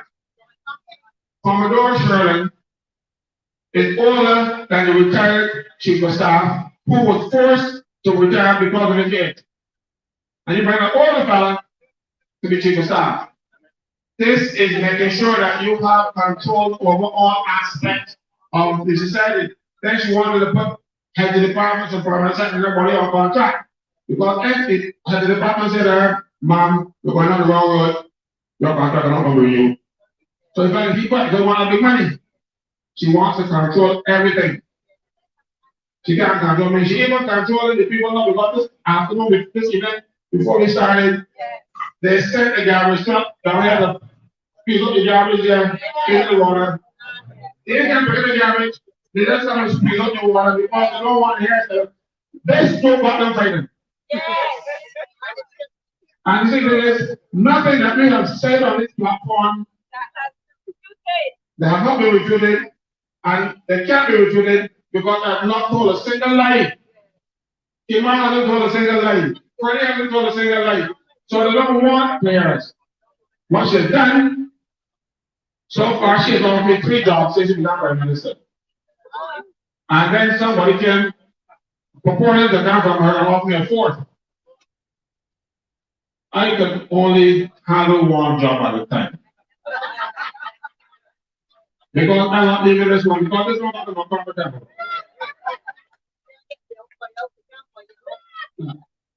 I grew up poor. My father had 15 children and he was prolific. He wasn't one of those fellas who make fellas, you know? So they wouldn't like that anyhow. But he had 15 of us. And he worked on a plantation. So now I grew up in a lot of luxury. So now I tell people, right now I have 4 beds in my house. It's only my wife, me, and Snow. Snow the dog. So I better off than I ever was. I can sleep in 8 of those 4 beds now. So I'm better off. I don't need any more. So you can't entice me. I know what poverty is. And right now when I'm still poor, I'm better off than I was back then. So they can't come back. I have a price though, I'll tell you what that price is. And if they don't bring that price to me, I take a double ticket. Salvation. Salvation. If they can offer me salvation, I jump a ticket. But they can't offer me salvation. Why want I more than a salvation? This poor little sinner, I want salvation. And if it's not in their power to give it to me, but until they can give that to me, I want to remain the way I am and what I am.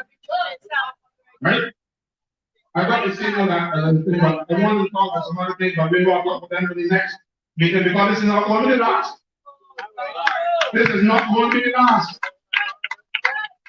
Because since they have no opposition in this country, we have to oppose. We have to tell them when they're doing something wrong. Because the people in Parliament can't tell the Miss Leader that she's wrong. I understand that was one person, very close friend of hers, told her she was going to something right, and the first she went second. You feel more. That's her friend. And she was the only one in town that was ever town to tell her friend, listen, what you can't do that. She's no longer there. We have a lot of I don't call them man. I call them little boys. I told Louis once that they don't have any balls. And he said, Caswell, they got balls. But they're going to hear from them with their balls.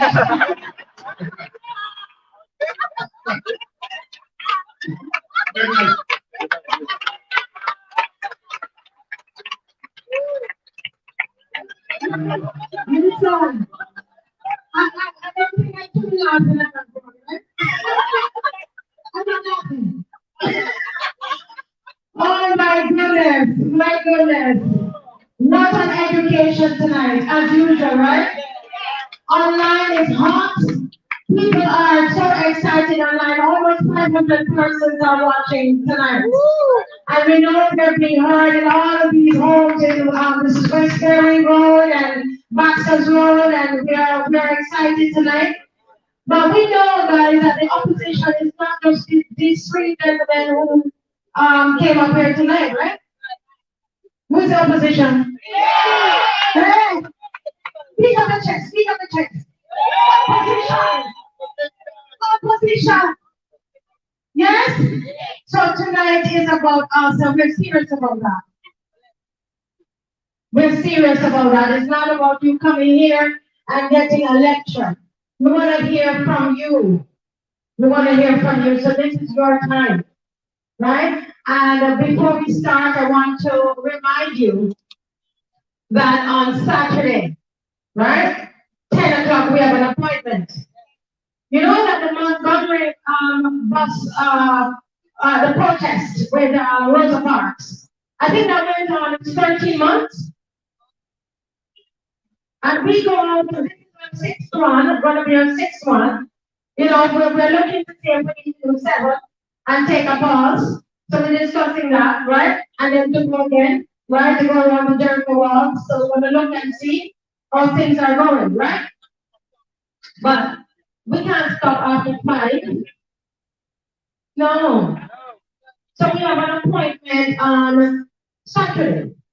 Yes, 10 o'clock. Where? Independence. Not Independence, Kensington. Right? Kensington right there at Massey Car Park, Kensington. We have an appointment, 10 o'clock. Thanks for the donations that you've been given for the march. And we've already, went to the police, we gave them dates instead of going every week. And they've been supporting us, okay? So we just want to encourage you to remember to do that. Tonight, there are people who've been bringing donations, and so if you want to give a donation, Kathy, you see somebody going around, and you can donate to the night so that we can have more of these. All right? And we are finding very inexpensive ways to do things. Trust me, very creative. All these plants sitting up here, donated, given to us. I need to get the name of the company, I need to do that. But they brought them here, brought them here to us. And it looked expensive, but let me tell you, we find ways. Because things tough, right? So, all this time, I'm hoping that you're getting your questions and your comments ready. And I was giving them time to get the stage ready so that they can, our panelists can have a seat and then answer any questions for you. Right? We're ready? Okay. Mr. Franklyn, and I think the record they were serving water and Kemar. Yes, everybody's there. So anybody want to come and to lend their voice to what's happening? Where's my opposition? Okay, someone is coming right here. Very good. Good night, all. I have one question. how can we claim a no confidence for acquire a no confidence for versus a teacher? If you have something that's not working, get rid of it. So how do we get rid of it? What's the process of it?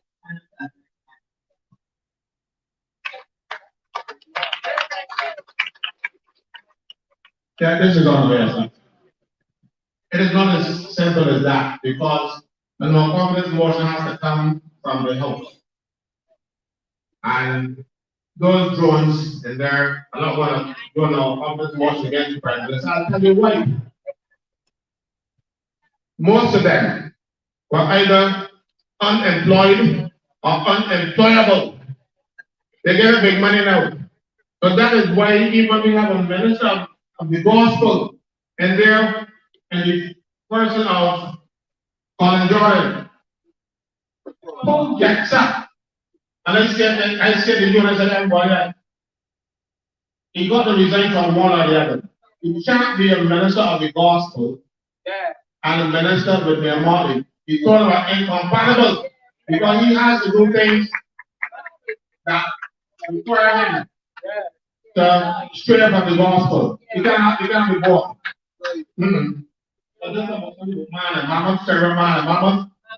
Well, so you got things like that. But you got a job to go to. Unless you can preach at the church. That is the problem, you know. A lot of them are seeing big money now. You get $70,000, $80,000 when the month comes. Some of them were getting 800 when the month comes. You know? So that's the problem. They are sitting down and taking it because they want to secure their job. And the only way you can get a confidence motion, remember when they got one against Sandyford, they had to get the members of the house, and then some of Sandyford people betrayed them in order to side with one another and then one another treat them very good like that kind of thing. Actually, I know there is another one in there. But that's unfortunate. What can happen if the unions had any balls, but they might got balls, but my who I told you last night, they would close this country down. So if they don't close the country down, you close them down. Because this government is not acting in the interest of Barbadians, they're acting in the interest of everybody else. So if they do not close the country down, because the NUPW control the air traffic control, shut the airport down for 2 years and the government will start. Barbadians were going to control the port. Remember, over the years with Frank Walker? Yeah. Everything happened, shut the port. Yeah. You know, they're not doing that now, because remember I told you when they were speaking, like Prime Minister my friends with all of them. I understand more than French, but never know. So you have to get civil society organizations to force them out. But made friends with them. I said that she's dumb and not she's a complete idiot. So when an opposition plotted this thing, you know, she got all of them under her wing. Yeah, by the motor. So, unfortunately, you're not going to get no confidence motion against her because you're going to get 20 people voting against at least 20. Okay. And then you don't find 20 again and find 2. Oh boy, so that's the situation that we are in. Yes, sir. I come to you, let me say the mic for the loud. You will come in the light. Yes, we love the light. Good night, ladies and gentlemen. A regular voice, Commissioner. St. George comes from. I'm going back this exam. This is for the gentleman, Mr. Caswell Franklyn and Kemar. Now, you're talking about that during the last administration. Well, I get paid, I am marked. But you're marked to Zion. Beautiful, beautiful Zion. I get paid. Now, you don't like me coming up. I digest it. But the question is now, after seeing that march, knowing that we got to wait so long for the next general election, I was like, what are you doing here tonight? The petition that sent to the Governor General, that I am not going to. I want to find Governor General, President of the United States. I went to school at the college of Baptist, University of Arkansas. That was the taught me. So I want to know if the same people or more, let us go to the government house, march the government house, and say, you call it, put a petition or something or do something that we want a fresh election. No one now think about the streets, even now it's at night and music and things. As you say, yes, it can happen, and it can happen at least if it was Monday, Sunday, it can happen about Tuesday, Thursday, it's still really better. I can't wait, I cannot wait. It's another 3-4 years to get him out. So I want this to Governor General. That's a happen, Caswell. You can't do that again. I want to know if we can do a march to the, a walk to the park, to the President, right, let the people march, let the president, I wouldn't try it. No, she does not, she has food, but she doesn't have that type of power. And two, if you march up there, remember I tell you that the biology, not bad in the force, you get the money, and the brain is the best force and nothing. So I don't want the bad force there with them. And I don't want to get people who get the money, make money done. We need to shut the place down. Back home. But you don't have the people leading. Because they are taking the city unions are taking the lead from here. And the can tell them yes. That's the problem. So I don't want canvas here for unity, but you need some person who are a union that will respond to you, because the union is supposed to follow the directions of its membership. You see, I am not a trade union leader.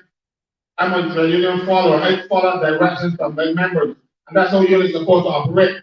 But it not works on others. You need new unions, or different unions, or you need to transform the ones that you have. But that's up to you.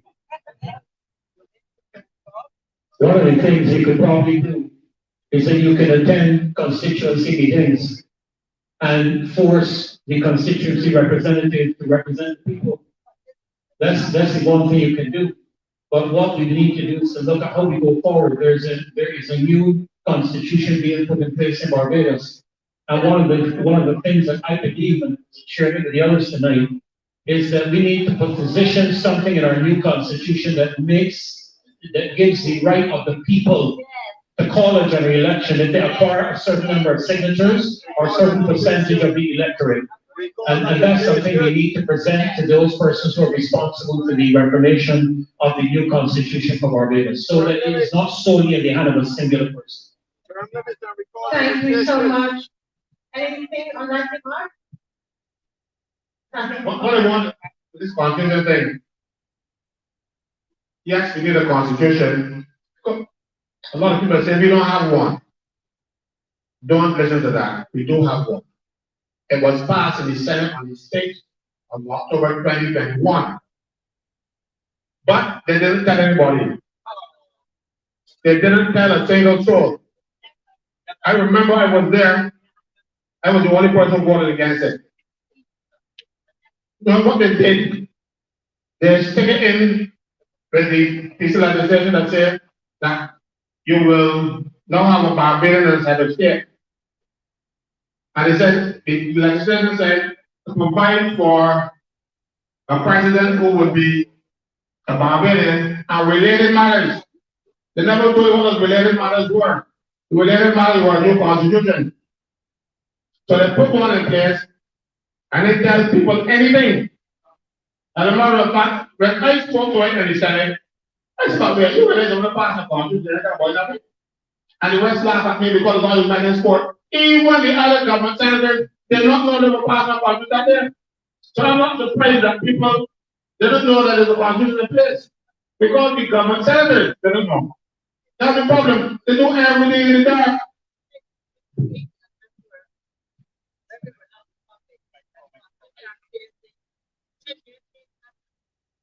Okay. You wanted to say something, ma'am? Getting your thoughts together. Thank you so much, panel. Any other comments? Yes, come, sir. Can we give the resolution? Can we give the resolution? Yeah. I would like to know in this country of Barbados, I am, right? And that is, I've been to hospital on many occasions, like that. I see prostate cancer is very popular in this country. And I do believe from the urology point of view, that our country is lacking urologists very bad. And one of them is this, that I went through certain studies in urology and my friend is done. This country Barbados does not have the equipment, but to deal with it. And my father does not have the system. All urologists, as far as they can say, that works. Right? That's very disrespectful. Now, I'm sorry to say because I think the government is serious. Sometimes it's very good. But what I'm telling this thing called urology, right? See a lot of vision development by walking the face. This future and the uterus, which is the grab to the bladder, the kidneys. And one of the things is that we don't get suffering far from these things. I think in my study that they can get great help. If the government has a great intention to spend money on for sick, because the great sick is more sensitive rather than poor sick. And we have a lot of people walking about with artificial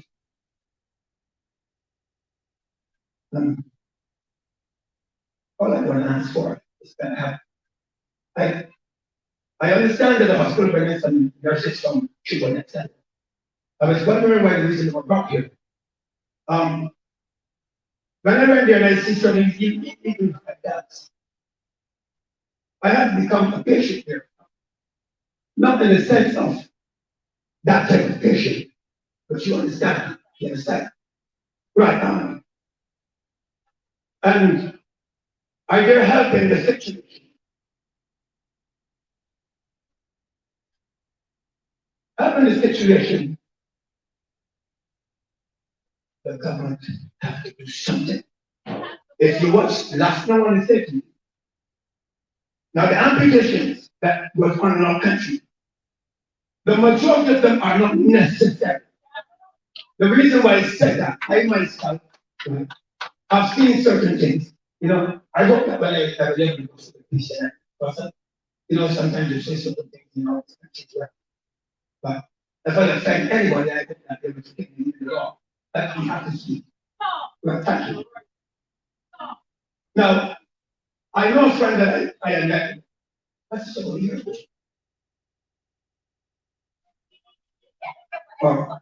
Let me use this one here. I have been to a medical institute. And when I got here, I saw there was Indian in a little father. And what happened is this is that I answered, I used the terminology of Arabic. I said, Corey, what happened to your body? She said, what happened? You understand? So yeah. police state. So I saw some specialists, they came and they asked questions to him. That is the best, this is the best, that is the best. But for what I see, it's so simple. I want to do this in private, but it's longer term. So, because of time, I think I got very passionate about it. You are concerned about health. Nothing else in the world right now happens to medical. Let me finish this book. I wrote a thesis, right? I wrote 3 theses, right? In the time of COVID number 19. COVID number 19. It is not 19. See, because physics is all plus. Thank you so much, sir. Thank you. Anybody want to? Well, what you say about the hospital? The hospital, like the Ministry of Health, is under the knife for the IMF. So the IMF is dictating to the Minister of Health. This is the Ministry of Health where we have a Minister of Health who said he did not know that his ministry gave an order to procure vaccines, and he was the Minister of Health. So, if his permanent secretary gave the order to buy vaccines, which they found out was a corrupt scandal, if they could play with your life as it relates to something as serious as that, you don't understand where the country is. So, health is becoming a financial decision, so is education, because of what we signed on to internationally. So soon, and they started already, they're saying that we have to pay for services at the hospital. We spend so much money to build an asset, and when you see when the rain falls, and so it gets wet. Right? But they want to crash the hospital so that they could get more money to build a new hospital along with the geriatric hospital that they're building on Zone 1 lands. With the botanical garden next to the shooting range, and next to the botanical garden are whole sets and parties. So you understand that they're seeking to get rid of the elderly population in this country. Started with COVID, we see a lot of people getting injuries from the drugs. So I know they're targeting NAS so that when you retire, you live very short and you don't get any benefit. Thank you, Kemar. Kemar is absolutely right. You see, the problem is we are not in control. When I say this government of Barbados is not in control of what is happening in Barbados, because this leader of Barbados is taking instructions from outside. They're supposed to make you pay for health care, because the IMF said that we are too poor to be affording health care. But we pay taxes to get health care. They're saying that we should be affording free secondary education and free university education. So just now you'll be paying for $300 there. If we are not lucky, because the government is taking instructions without thinking. Taxes in Barbados used to be for roads, health, education, basically that's what it was, sanitation. But now they're taking the money that we have traditionally put in there for them, and then taxing us again for the same things. And now I'm not going to tell them that we can't afford them. We pay for them twice already. And right now, it keeps complaining about processing. They can't take care of their for them. Because we don't have balls. We don't have balls, we have to go and buy it. People have to go and buy their own supplies if they want to get surgery. This is how bad it has become in this country. And the sheep flying over the world, all over the place. And we are not seeing anything. Save some of that money and buy supplies in your hospital. Buy go call them and buy some gold there. Yeah, we're going to fix this already because That is something that you people don't understand. The way that is leaking, the things inside there will not be burnt completely, and you can settle a lot of carcinogens out there. So the people down below is pushing out there and get sick. The people who operate in it and get sicker. So do the right thing. That thing is all in the hills. It can't be fixed. I didn't do that over years. But the health of our business is not a priority. Thank you so much, Mr. Franklin. I think there's a question over here. You want me to bring the mic to you? Okay. Yes, the mic. You look so pretty. What are you hiding yourself for?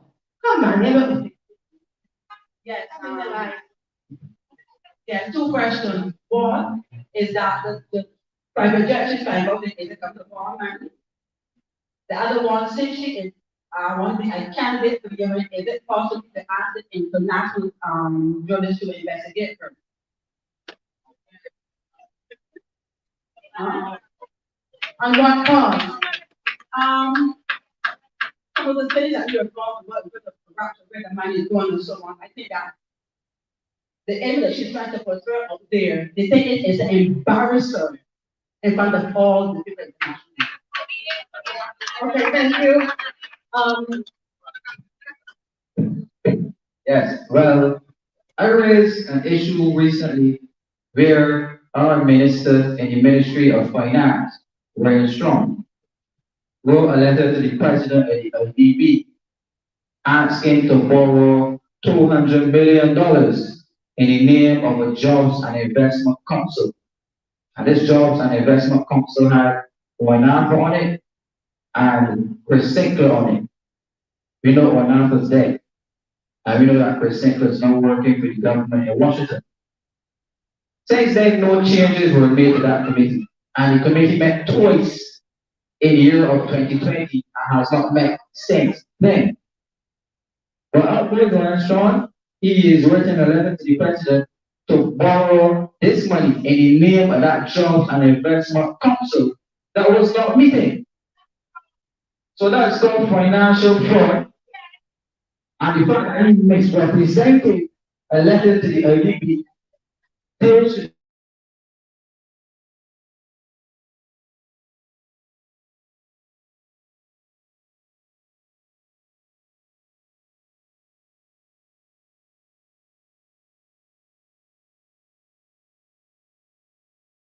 good vibrations and the bad deal there to show you that the government has been handling it bad. What makes it worse is the fact that government agreed with the IMF to put all of the public procurement contracts at Kaipo. So any contract over $1 million was set to be kept at Kaipo that you could have gone and looked to see where all the money is gone. I went to Kaipo myself and none of those government contracts are there. So there's an entire missing public register of government issued contracts. Right? And the IMF for those people, I don't know if they know, we're not doing anything about it because the government is pushing the agenda that they want, which is this climate change, LG thing, and the pandemic, and we are doing what they say and they're happy. So if we loan a little money on the side, they don't worry with that. Once we're doing what they're asked. So I don't see us getting any justice. So I don't see us getting any justice still. Thank you. We will have to do it ourselves. We will have to contact like-minded journalists, the Caribbean and beyond, and give them the stories because they're not going to initiate them. Because let me do something. You cannot get a story on CBC that says that this government is not doing the right thing. CBC don't. But you anybody see them here tonight? But that come with CBC? No. Listen, they're not going to come. The nation, they can do only so much. But The Prime Minister is in control of the media in Barbados too. So you're not going to get them up. So what will happen when extras came in Barbados, the media outside the world will pick them up, but they're not coming. And because Barbados is doing what the international community wants, they don't want to pull it down, because next year we're going to have a lot of really young fellas who are going to go to the state, and they want that. So they're not going to trouble the person who is promoting it. They want to trouble people with the vaccines and stuff, and we have a lot of people that experiment on this, so they're not going to trouble her. We're going to do it ourselves. We must do it. Good. Thank you, sir. Good night. My question is education. Okay, I'm a mother of 4, ages 9 to 16. Now, I'm a bit confused. I'm not the brightest light bulb, I'm not the dullest either. But, okay, I have one who's 9. He's going to be doing 11 plus soon, if there is 11 plus. There's one at 16 that just left another school. So my question is this. School of excellence, what that they're doing now, what exactly is it? And they bought the Ursuline school, which I went to, knock it down to build another school, and then to build another one in Charleston. What exactly is happening? What do I have to be? What is happening? Education. Yes. Well, you ever heard of private education? They are defunding the schools, public schools, to create a new industry of privately funded schools, which means that you will have to pay directly for your child's education in the short near future. So they're changing the model of the school system, making it more lenient, more Americanized, more liberal as to what they teach, how they teach it, who they allow to become teachers. Go look at the entire teaching fraternity in the mess, from principals back down. So in Jamaica, they pay for school. Although it may considered to be a public school, again, it's kind of public-private partnerships. They're turning the school into a public-private management setup, where principals on contracts will be tasked to make the school more financially viable, more gender-friendly, and more liberal as to what our children produce. So what this does is to reinforce a class system in Barbados that the 11 plus allow children from lower income households to go to the Harrisons and the Queens. You're demolishing that to create a system where only those persons who have money and who can afford it can go to the schools with Harrisons, Queens, Commonwealth, and the like. And to keep the schools that they consider to be the lower schools more focused on the kind of say technical skills and creatives and the arts. But they would never turn arts and college into that. So this is just to maintain an elitist class system where you can have pick those students whose parents have money or social status and keep them all in one clique, and to stop the poor from elevating socially, which is what our Barrow gave us. But if you read history, the classes elements in Barbados were always opposed to universal funding of free education in Barbados. Because they prefer you to cut the canes and they ask, well, when you educate the population, who's going to cut the canes in Barbados? So they're taking us back to a system like that, where if the poor remain poor. And you only get access to education on a government-funded scholarship. So then the Prime Minister and the Minister of Education can decide by vote who goes where and who goes what and who gets what as it relates to receiving higher education. And that's a very dangerous precedent because only these now will get the social mobility.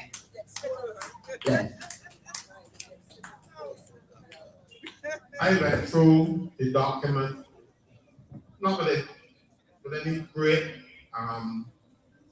detail, but what I've seen has scared me because we are going right back to the 50s and beyond. That's what they want to do, and the Prime Minister comes up with these harebrained schemes, and the education officials refuse to say the Prime Minister is saying don't make sense. They try to implement what she is saying. Like these schools that you're talking about, these schools of excellence and these middle schools and all that kind of stuff.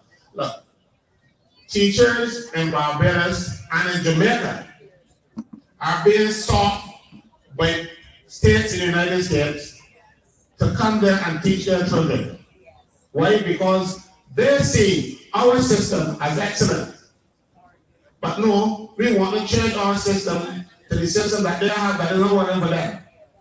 That makes sense to you? It would only make sense to an idiot. And unfortunately, it makes sense to the Prime Minister. You know, I'm very serious. And she come up with these things, and where she getting them from? Barbados has been doing well. I'm before the fellow back. I remember I wasn't invited this. I went to the University of Wisconsin to do a diploma in engineering management. And it's 3 days that but they came top of the class. And we had people who then had master's degrees and all kind of stuff. And none of us from Barbados had any master's degree or any degree at all. But we had not only common sense, but secondary education in Barbados. And we beat the Americans. So if we want to swap that for the garbage that the Barbados want to put on us, well, parents got to stand up. Because we are doing well, our education system works. We have every time the politicians put down on anything is mashed it up. Tell them to support education now. Thank you, Caswell. Mr. Nichols, Reverend Nichols, you wanted to say anything on that? Okay. Thank you so much. And what? And fire came a Connie. I second and third and all of that. You still have a short, one more question? One more question, ID cards. Okay. Let's talk about getting a new ID card, the adults. Now the children now. I was made aware, I'm not sure, you could verify it or you could tell me. My children, the 9-year-old, the other 3, have to get that ID card also. The yellow card doesn't work anymore. So you have to change it into the other one, the new one. Okay, I wasn't aware of that. Yeah, I wasn't aware of that myself either, but I think I've gone to exceptional lengths to identify the dangers of the ID card. Let me just say this. We talked tonight about the World Economic Forum, correct? Do you know the World Economic Forum has an arm in Barbados? Are you aware of that? And I can tell you the names of the people. I have the names of the people right there on my phone. And all of them are young people. There's not one, but there's one, Nigel Harper. Nigel Harper is a member of the WEF grouping in Barbados. Right? And now, I'm not going to call the names of everybody else because they're young people. I don't want to expose them unnecessarily. But the WEF has a presence in Barbados. So we are not dealing with an organization over somewhere in China that doesn't know what is going on here. Information is being fed through them and both directions. And they are a part of the implementation process of what the WEF wants in this area. Every single West Indian country has a representative of the WEF. And that is what a lot of us don't realize. This is an organization that is represented by people who are not elected to office to represent a single person. And I called 2 names tonight. I can call 3: Bill Gates, George Soros, and Charles Schwab. Any of them ever darkened the doors of our country? What interest does Bill Gates have in Barbados? What interest does George Soros have in university universities except to indoctrinate our young people at a very vital stage of their lives into a lot of the foolishness that the rest of the world, well, not the rest of the world, a significant portion of the world is rejecting? And we need in Barbados to stand up. You know, there's a caption that I have in my phone. I'm sorry we don't have digital stuff here. I have a caption in my phone with the people bent over with the game board on the top of them. and the politicians sitting down around the game board. And the caption says this: the politicians can play the game until the people stand up. In Canada tonight, as we are speaking, as a matter of fact, earlier this week, there was an over 1 million member march in Canada, in every territory in Canada, against the indoctrination of their children. And we are going to sit down here. You know what I would like to see? I would like to see the parents in Barbados keep their children home for one day and do not send them to school. I want to remind you, I do not know the Minister of Education personally. And to me, knowing this person is not seeing them in the paper and saying I know them. I do not know the lady. But I will say this: if I was in the private sector overseeing a part of the private sector and I made the kind of mess ups that she did, I'd be looking for a job. You have an international organization that presents our educational system with a program in school that the Ministry of Education knew nothing about. How in the name of God could that possibly happen? And if it's on your watch and it should not have happened, the decent and correct thing for you to have done would have been to step down. In addition to that, we had the whole aspect of gender neutral bathrooms at a school in St. Philip, where I know the people who are in that school, and I got pictures of that bathroom. The day they went there, the cameras didn't show you one bathroom door. Then you're going to have principals informed of their assignments on the night before school is going to open. The principals have been sitting down and teachers have been sitting down preparing for the schools that they think they are supposed to be in. When you oversee a matter in that manner, you should, in the respectful and decent way, step down. All right, okay. It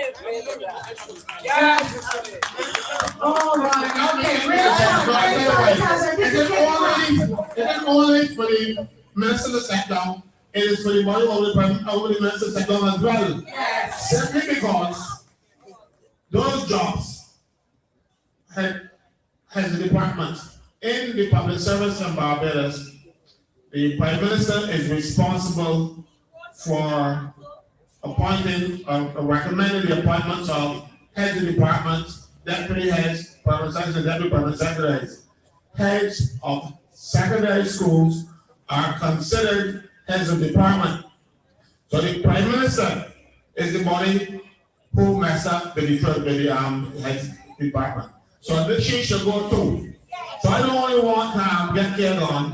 I want the Prime Minister to go on because she was complicit. At 11 o'clock in the day, when the people were informed by the commission that these people are supposed to be appointed, because that's when the Prime Minister get back to Barbados and do thing and call people after 12 o'clock during the day to come to work there and get these things done. That's what Barbados is doing right as an afterthought. She's too busy outside doing the people's building and trying to make herself look pretty. But if she want to make herself look pretty, put she down here.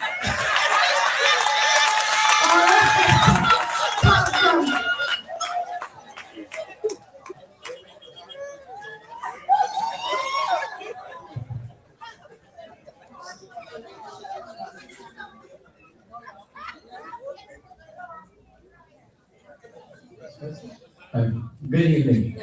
I just want to ask a question related to my brother Kemar. I want to know what is your take on this so-called map? Because I saw the so-called policy that they're drafted out for this, for the two schools that they're purporting to build without even discussing anything. The roadmap looks like something out of a cartoon book. I don't know if any of y'all saw it. I challenge you to go and see this roadmap. Okay? What's your opinion on what they're not doing with CDQs? Because the CDQs are not getting supported properly. There are a lot of things that have been implemented by the current NP of education, which is a failure. But if any of you all remember EduTech, who was the person in charge of EduTech? Is the same person that is in charge of VET. This is the roadmap that I'm talking about. This here. Okay? So I want to know what's your feeling, what's your take on the CDQs not being really dealt with and handled properly in the way they ought to, because this reform is not really a reform, because people have not been asked questions. The main people that is going to affect, which is the young folk in schools, haven't really been given a forum to actually speak their mind. They select who they want. If you look at this fire speaks thing, which is a bunch of joy. You understand? They select who they want, and then I go on brass tacks, so maybe I challenge them, then you get shut down, maybe I ask them, she comes with this xenophobic kind of thing that be against them and all that. And against them, against how you do policy. And before you implement any kind of policy, you must talk with the people, not to the people, with the people. That's why Thank you so much. Thank you. Well, the CBQs are kind of a new, it's a kind of, well, almost like, I mean, they're not that old, you know. When I was at secondary school, I did CXCs, and there was K. After K, you go to community college, I went to Palm and from the university. So, the CBQ, they say, right, it's new, 2016 is fairly new, there's a fairly new offering to education system. And I have not heard or saw a push to regularize it or give it equivalence to what we traditionally offer. Right? So what the government did was to pass a Caribbean Community Act to allow the freedom of movement for non-nationals in and out of Barbados. And they put a list of occupations on that to allow you to move freely. So those were persons who may have the traditional education, the CXCs, the K, whatever, but you have the skills, so you can move out the borders of Barbados and gain work much easier. And part of the CBQs, from my understanding, was to allow you to get work easier through the Caribbean, right? So, they say they focus on the skills, or the skill aspect, but as of recent, I can't even remember hearing the government really speaking to it at all, or period. So, I mean, it's not my area of specialty per se, but I will focus on it some more to pay attention and see where they will go with it, so I don't want to make any pronouncements on the area. Thank you, Kemar. Okay, thank you so much. There's somebody here? Question, comment, observation?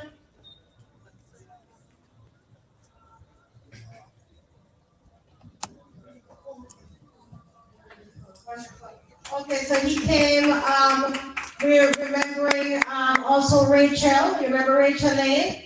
We're still working with her, just so you know, and we're almost there in terms of paying for the 3 months of therapy, physical therapy, all right, for her. We're speaking to the doctor, and we're going to pay the doctor directly, okay, for her to go to, and I know Caswell is working with her, right? You saw her, and we're in touch with her, right? We haven't gotten the chance yet to get the children to the school, to do the after school, program, transportation and so on. And it's difficult for her to get it done because she has her leg isn't hurting, her foot is hurting. So we're still working on that. So she hasn't been able to take up the scholarship for the children as yet, but it's something that we're actively working on. Okay? Marcia, I should mention Yes. that the person who just handed you that is a ministerial colleague of mine. Okay. He's a pastor. Yes. He is one of the few. Wonderful. When I hit them, but when they do the right thing and the good thing, we need to acknowledge it and recognize Yes. it. And he is one That's great. That's great. And you all need to give yourself a hand because you have been financing these, initiatives, helping us to take care of people. And, on behalf of those families, I just want to say thank you. And on behalf of the marches, you, the opposition, you've been doing it. Great job. Sir?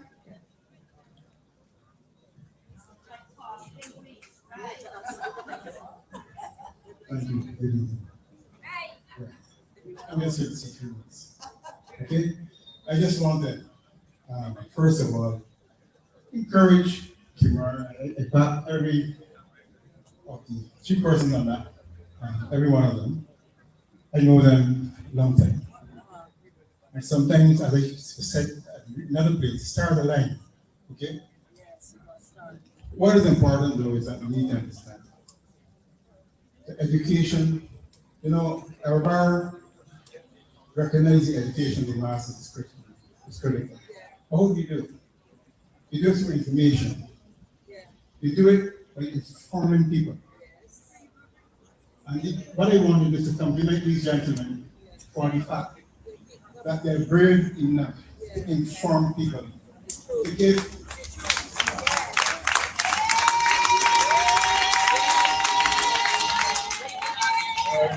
the alternative view.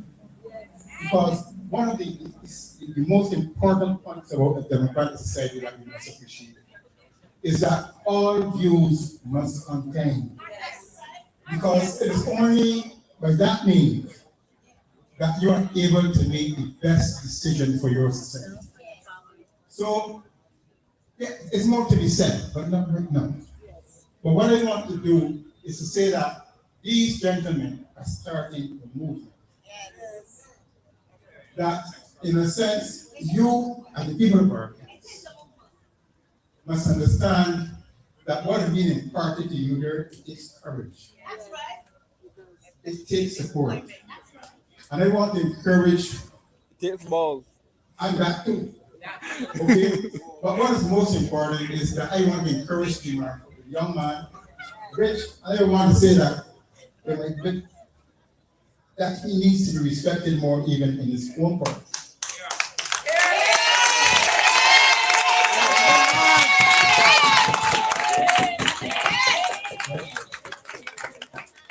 And I want to encourage you, continue these information sessions, because it is only by that means that you can actually forge a consensus that benefits the people of our place. And with that, I thank you very much. Thank you. Great comment and great encouragement. Thank you so much, sir. Are you waiting now? Okay. Marcia. Anybody? Yes, go Yeah, ahead. if I can say something to us here. I believe that if ever there was an opportunity for Barbados to present independent candidates, we are at the precipice of that. There are people who tell me it can't work here. Can I tell you a country within the Caribbean that was said? I've been going to the Cayman Islands for the past 17 years of my life. And in Cayman, there were 2 political parties that everybody said the independents would never win a seat in the Cayman Islands. Can I tell you that right now, over 19 seats in the Cayman Islands, 13 are held by independent candidates, and the remaining 6 are between the 2 parties. If it can happen in the Cayman Islands, it can happen in Barbados. Now what you need to do is you need to look into your constituents, for people of quality, people of purpose, people who are Barbadians, people who put Barbados at heart, and select them and support them and push them. Because it's not just the people who you see in the traditional component of politics in Barbados that have the brains to lead this country. There are a lot of brilliant people, young, middle-aged, and older, like brilliant people in Barbados, and it's not restricted to just 30 or 60 or even 75. There are 300,000, I thought there were only 280, but there are 300,000 people in this country. You need to tell me you only find 60? I will not accept that. The time has come for Barbados to give serious consideration to independent candidates to sit in the House of Assembly to represent the needs and the purposes of the people of this country. Thank you. Awesome. Awesome. Questions, comments? Comments? Just allow, please. Right. Real short. Okay. Yes, I want to address the panel. The young gentleman there. What's his name, sir? And your name, sir? Ferdinand Nichols. Right, Ferdinand Nichols and Kemar. Right. You have a very brilliant speech of representation, but this is what I want to ask you on behalf of both of you. Now, somewhere in 2000, the Vatican City has spoken that all bishops, priests, pastors, all eloquent liturgy, according to the 16 articles, whether that's nice or whether it's the Vatican City, it still remains a safety. If they do not comply with the rules and regulations, they say carefully it will be excommunication. Also. Now, excommunication, right. Now, what I'm seeing coming out, what you all have just said previous, it is now coming to us, even with the identification charge all being spoken about. Now, it means therefore that the protocol of the international world that governs, that is the Rothschild. It tells us therefore then that all of us in this universe is governed under the umbrella of them. Excuse me, sweetheart. Therefore then, if you all are going to represent this country because of what has happened, how would you be able to fight the protocol of this universe that makes their sanction? Every man must bow down. And this is not a matter of joke. Even this gentleman here, the photographer. God Almighty. Excuse me, sir. You, the evangelist, the young electoral, shall I say? Remember the name, but you understand me too. Your question. I'm finishing. It's a matter. This is a serious thing. I realize that. I'm asking therefore then, when they call for their representation, that you all are representing us, what will be your input? Excuse me. What will be your input? If you such a power and a master. So we're here talking about what would be our input. Okay, so yes, go ahead. It's a very serious question though. Since you addressed the question to myself, sir, I have a simple answer for that. The God above neither sleeps nor slumbers. And I've already said it is a very serious thing to cross your swords with a man of God, regardless of whether he is a pastor or whatever it is. And incidentally, what the Pope speaks in the Vatican has nothing to do with people who are non-Catholic. I am not a Catholic. Let me be clear on this. I'm an evangelical. All right? I'm not debating with you. No, not tonight. No. Thank you very much. Thank you very much. Thank you very much. Thank you very much. There was a little fellow in the Bible called David. And they had a big army called the Philistines. Anybody know the story? And everybody said that he couldn't beat the man. Remember that story? Well, if you know it, the rest is history and the rest my case. Okay, thank you so much. Yeah, also I want to respond to the gentleman's story. I'm not Catholic either, right? But I saw during COVID, the Prime Minister of Barbados had a book, and a picture she was sitting with this really book, and she had Pope Francis on the book, and she was, speaking about Pope Francis and how good of the man he is, and I've never heard of Prime Minister profess to be a Christian, right? But she was, as I said, quoting Pope Francis. And you were saying that we have to be under that particular umbrella. Right? If you read history, you will see that there was always a Protestant church, or a church that protested against the rule of the poor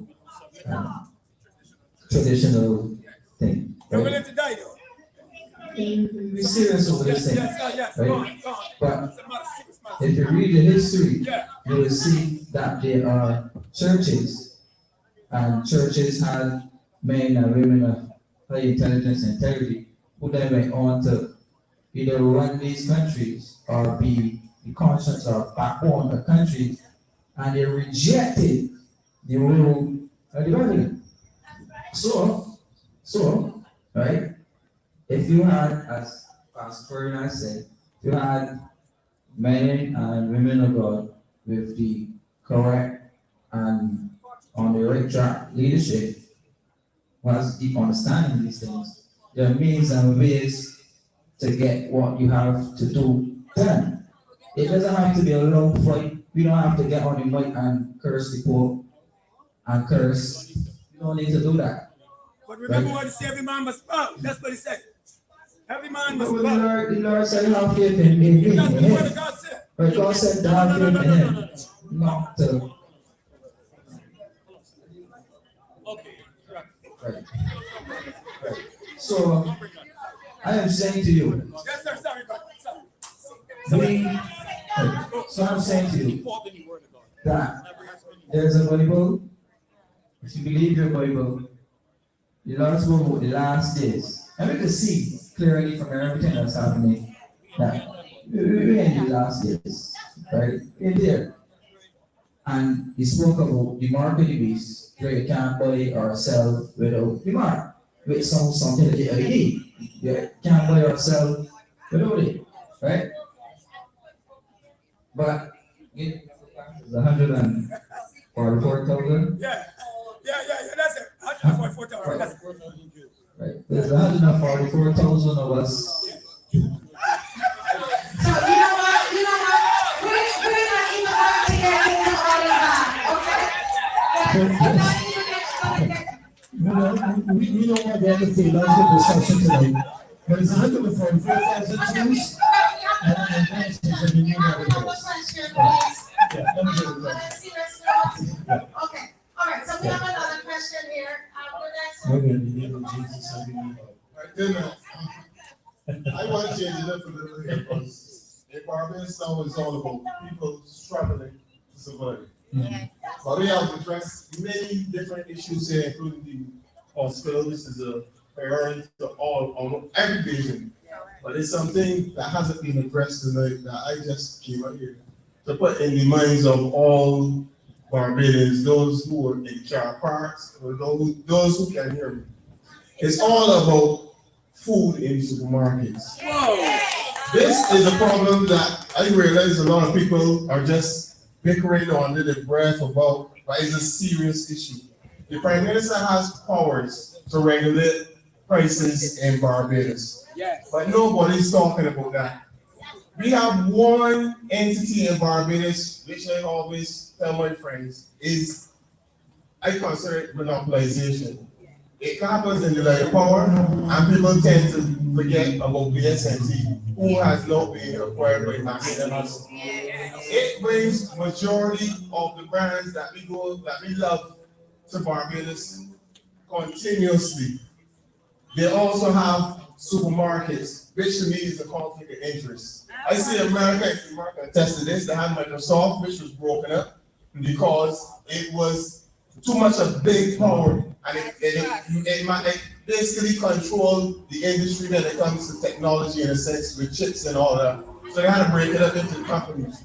We have Marcia bringing foods to Barbados, then distributing it to the Populars and all the other supermarkets. There are people here who are much older than me who remember Bush Buddy, Buddy Ricks, all of those supermarkets.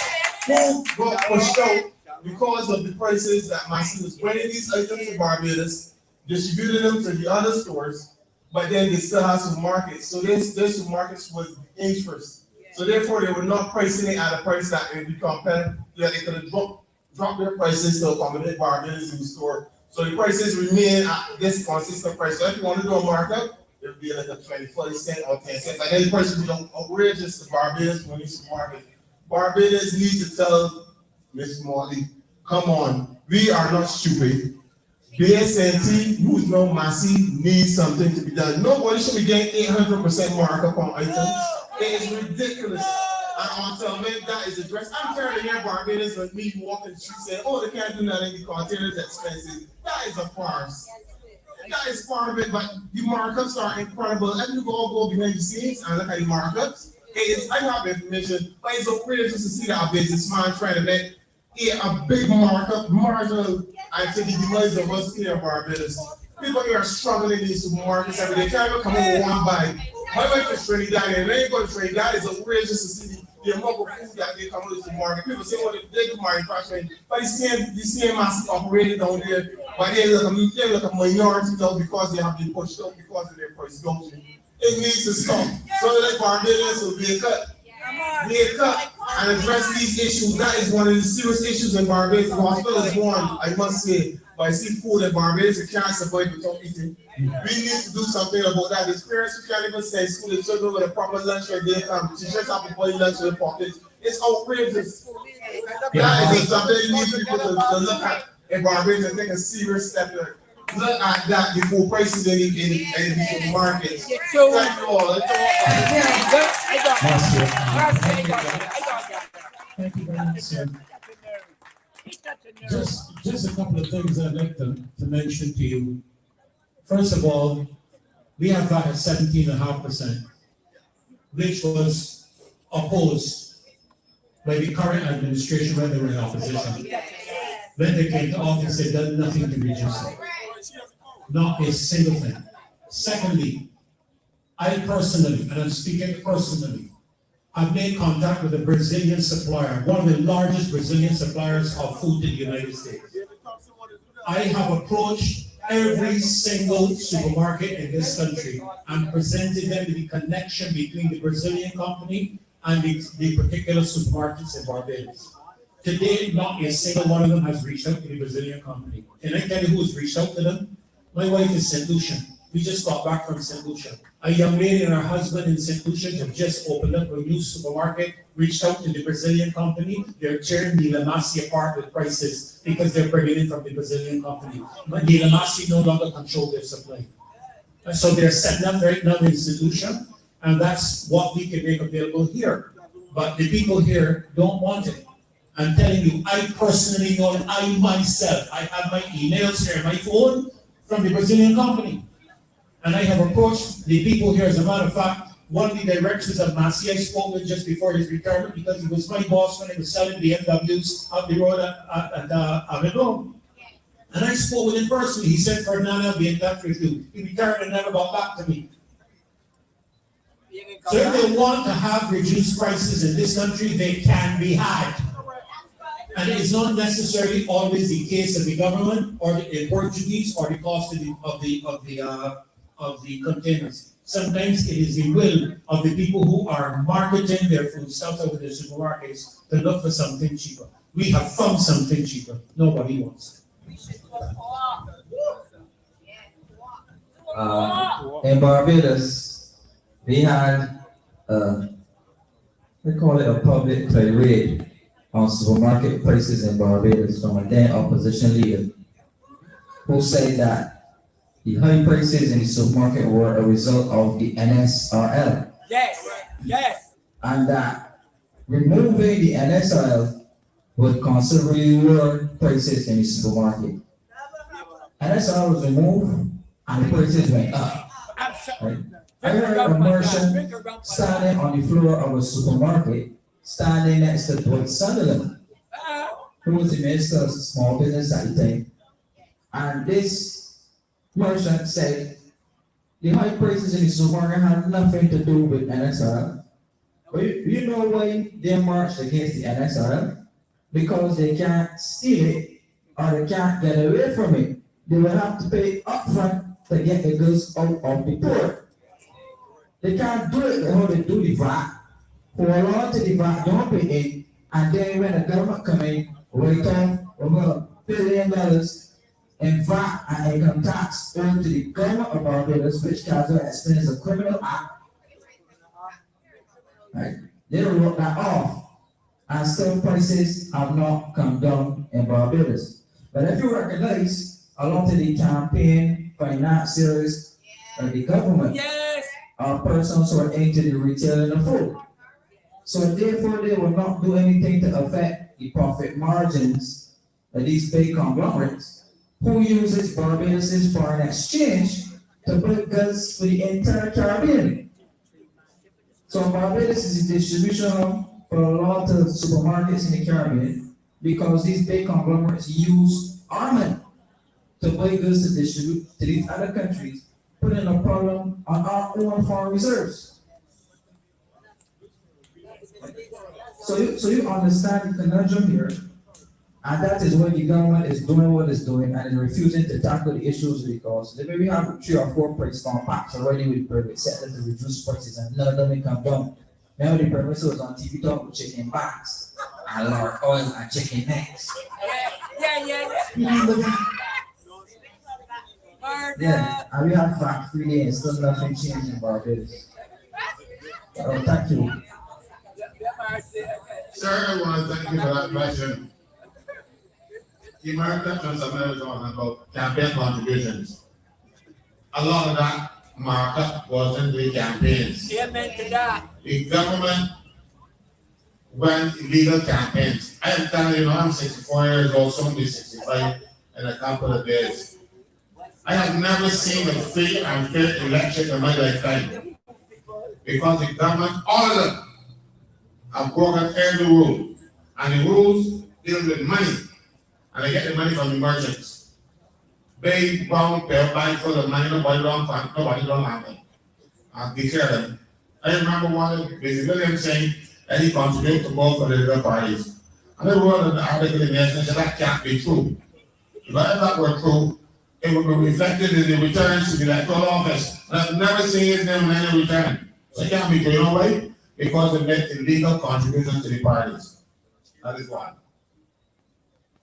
There is a piece of legislation called the Miscellaneous Controls Act that gives the government the power to regulate prices. Remember in 1976, one of the reasons why they brought down the Barrow administration was Bramford controlling prices. Then Bramford said the price of something must be this price and put it into law. Yes. Remember that? The merchants stopped bringing them in. And the music will unlock the short supply. That helped bring down the Barrow administration because you can't get the food because the merchants refused to bring them in. Yes. I worked at the price control division. And one of my, before the other people always tell me what the best, because wherever I went, I used to find things that I've never done with a Zoom movie. So I learned a lot of stuff. And in the price control, that piece of legislation, you can either have prices controlled by dollar price or by markup. I remember when it was there, TVs, fridges, stoves, you couldn't put a markup higher than 25% on them. So the government can still do that now. And the way they should do it, you have to produce your invoices to the control price control division and let them see. So if you charge the price which was more than the 25% or whatever, you could have been charged and walked before the courts. And you can face hefty fines or even imprisonment. The government still has that power. So the government doesn't have to beg anybody to have a price compact. They were trying to trick you, make you feel that they were doing something for you. It is shenanigans. It is smoke and mirrors. Not the same mirror that Molly looks at because if she look in the mirror, she wouldn't say that nonsense. Anyhow, so what they can do is to say the price of whatever, this book can't be more than 10% markup, 50% markup, 20% markup, whatever the case is. They're not doing that. So they're tricking you. They have the power. Even here during the pandemic with the COVID thing, and they brought emergency regulations, those directives. The Prime Minister took upon herself the power to do almost anything about Barbados, up to and including the power to control prices in Barbados. That was the only power she did not use. She did not use that power, even though she had it on her own. She didn't have to go to the cabinet, she didn't have to go to anybody. She had that power. So she is tricking the people in this country, making them believe that she is operating their interests and making sport their head back and laughing at you. Price come back, my foot. You don't know price come back. And one of the reasons to why the prices are so high in Barbados, my wife told me don't say this again, so I'm not going to say it. Because they say it's supposed to give jobs to the merchants in the children. Because you have a lot of companies in Barbados whose children went to school, and because they're not in the managers, they won't do anything at school. And the end of these companies working, and their managers, you know them. You go to the hardware store, you see nothing about the best. That don't look like us. And then you ask them for the penny nail is actually what the nail. And they know that we're going to call for a little and ask you, we start talking about, but these are managers that make money. I know of a company in Barbados that does distribution of food stuffs. The receptionist gets a company car. Only company, you have how many receptionists about to get a company car? Because these jobs are supposed to make sure that they live in the lap of luxury. And government don't want to do anything about it because they don't want to offend them. But they rather offend you. That's the problem. They care about you on election time. That's the only time. Thank you, Caswell. Actually, because of time, this will have to be our last comment or question. All right, we have the words of police service. They're still here? Yes, so we have to make sure we're closed very, very soon, okay? Good night, ladies and gentlemen. Just want to connect some dots here right now. Caswell, in terms of bringing the government to Christian feelings, you might be aware of what happened in Martinique a few years ago, where, as the good Reverend Doctor said, he said we can pull the students to the schools and make the Ministry of Education talk to us about real reform. But in Martinique, the people just didn't go to work Monday, Tuesday, and Wednesday. French government said, we don't care about them. But by Thursday, they had the overseas department head in Martinique to discuss what the people wanted. I'm just trying to connect some dots so I can float a little bit.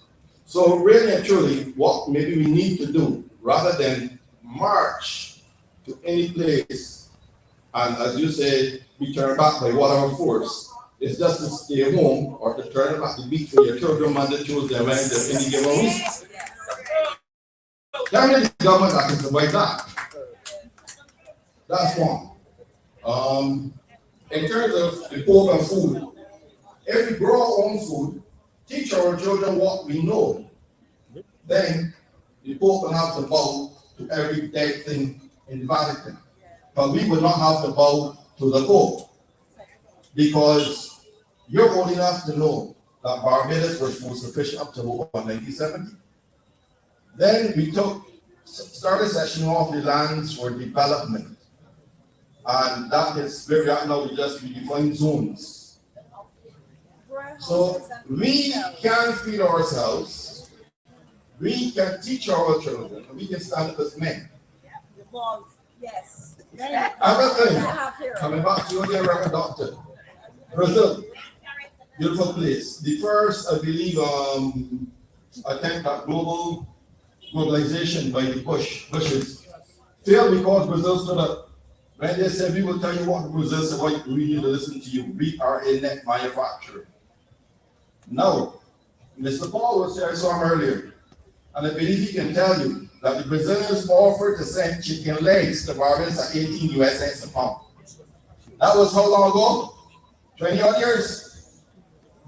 And they refused it 20 odd years ago because they said it would destroy the industry in Barbados. Now we're in a trap where the producer makes more than anybody who raises a pig, a chicken, or whatever for consumption.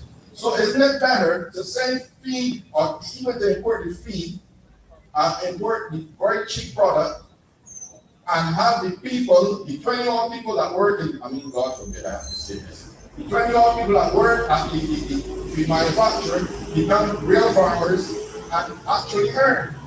Because we keep being trained to look for work. We go all the time at Barbados and Bush and we say ship to Ghana. Black belly ship for Ghana since the 30s.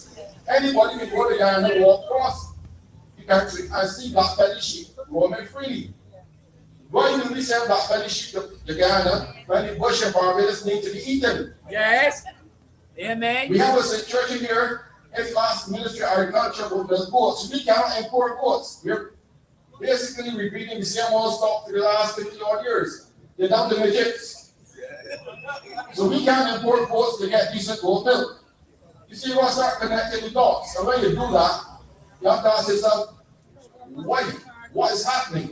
What are we allowing?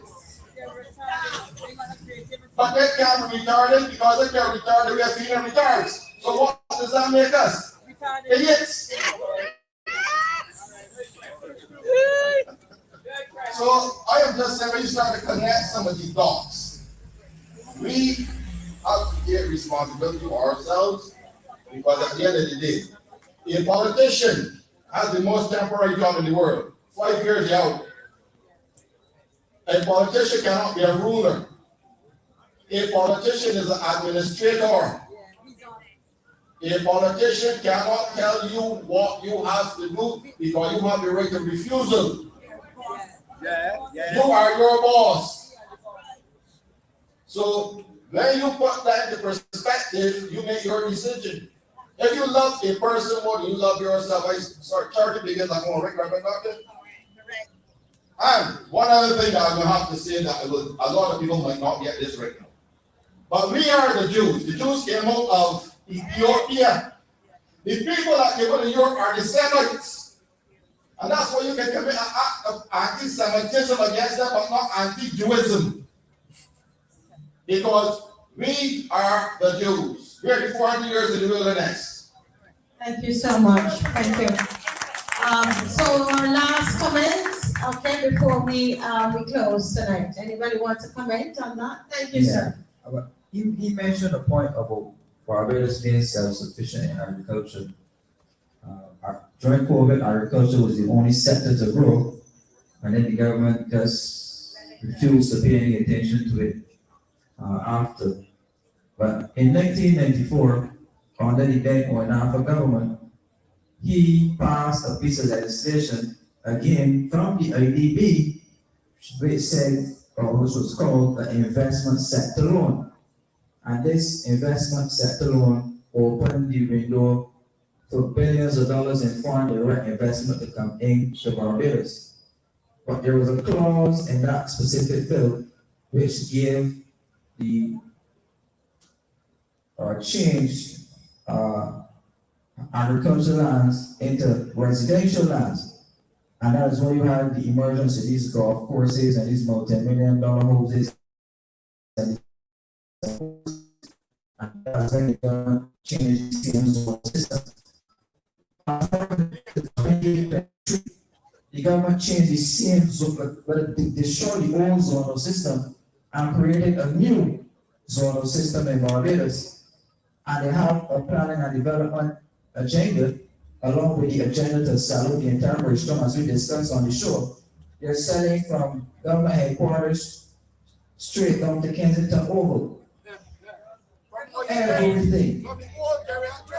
They're selling the entire East Coast. It's for sale. So we're saying, again, these international institutions having their way as the rest of our youth, and they have put policies in place to destroy the agricultural capacity of Barbados through the World Trade Organization, where Barbados can no longer compete internationally because our production costs will be too high to compete with these international people. So therefore, strategically say that Barbados cannot compete in the world as it relates to exports and agriculture. But that's a myth. That is a myth. But because we sign on to the WTO rules, right, even destroying our own shipping industry, we are privatizing the shipping industry, right? Because we lost all our preferential agreements as it relates to the export of sugar to Europe. Barbados is set give sugar to other countries and then we turn around by back. You can get a pack of sugar in the States or Canada for $1, $2, but I see a pack of sugar in Barbados for $10. And local sugar. So you see what's happening. The international world has a grip on our agriculture, and through the selling out from our politicians, they are selling our lands for development, hotels, condos, because they have shares in them. Right? So that's what we're facing. Thank you. I'm just going to close with a simple reference to our national anthem. The Lord has been the people's guide. Do you hear that? The Lord has been the people's guide for past 300 years. With him still on the people's side, we have no doubts or fears. The worst enemy to fight is one you can't see. Wow, thank you so much. Thank you so much. Listen, oh my goodness. You know what I feel like we could do? No, can we stand? Can we just sing that verse of the national anthem before we close? Listen, is there a singer in here? Yes, ma'am. Who can? Oh, give me the microphone. And we just want to sing. We're going to sing that. But before, come, Kathy. Before we sing, as we sing that, we're going to be done, right? But let me just say to you that we have an appointment next week, Saturday. Saturday coming here, okay? 10 o'clock. The people online, I think there are over 500 and something people now watching, and they're saying that's why we need to march. We need to stay home. Nah? So that's what we can do right now. We're going to march. 10 o'clock, where are we meeting? Kensington. Massey Car Park. We're coming out. Huh? Yeah? Let me march. All right? Yes? Yes. All right, wonderful. Tomorrow night, we're online again, 7 o'clock, the Marcia Weekes show. Right? They tried to report me on Facebook for nothing, but it didn't work, so I'm still there. And I'm still on YouTube. Yes. All right, so we're going to watch again tomorrow night, okay? And then Wednesday at 7, Friday at 7. The education continues, opposition. Yes? And the very, very last thing, those of you who want to just to donate for, just to help us tonight, we would really appreciate it to make sure that we can have the next one. All right? Okay? So thank you all so very much for coming out tonight. Thank you, Kemar, for all the help that you gave in making this happen. The petition is still, with the lady still here, walking around with a petition for you to sign the petition. Very important that you do that. This is about the NIS and pensions reform. That we sign the petition. Very important that we do that. You can also sign it online. You can go to the Marcia Weekes website, and the petition is going to be there, that you'll be able to sign that petition as well. The contributions, you can come to Kathy and give your contributions. Thank you so very much. I want to thank Pepe, the sound, for providing sound for us, and David Ford for lighting, and everyone who helped, Kathy Weekes, Dave Weekes, my husband, who stands by me with everything. Thank you so much. Everybody who contributed, the panelists, can we give them a hand? Who was singing national anthem? Yes, really, really awesome. And to our wonderful the police officers, thank you. And to Jonathan for helping us with the streaming. And we're going to sing the national anthem. In plenty and in time of need, when this fair land was young, our grateful fathers sowed the seed from which our pride is drawn. A pride that makes no wanton boast of what it has withstood, that binds our hearts from coast to coast, the pride of nationhood. Ye loyal sons and daughters all, do hereby make it known These fields and hills beyond recall are now our very own. We write our names on history's page with expectations great. Straight guardians of our heritage, firm craftsmen of our faith. The Lord has been the people's guide for past 300 years. With him still on the people's side, we have no doubts of his. Upward and onward we shall go, in sun exalted free, and greater will our nation go, in strength and unity. We loyal sons and daughters all do hereby make it known. These fields and hills beyond recall are now our very own. We write our names on history's page with expectations great. Strict guardians of our heritage, firm craftsmen of our faith. Good night, everyone. Thank you all for coming. See you all online tomorrow at 7. Let me watch.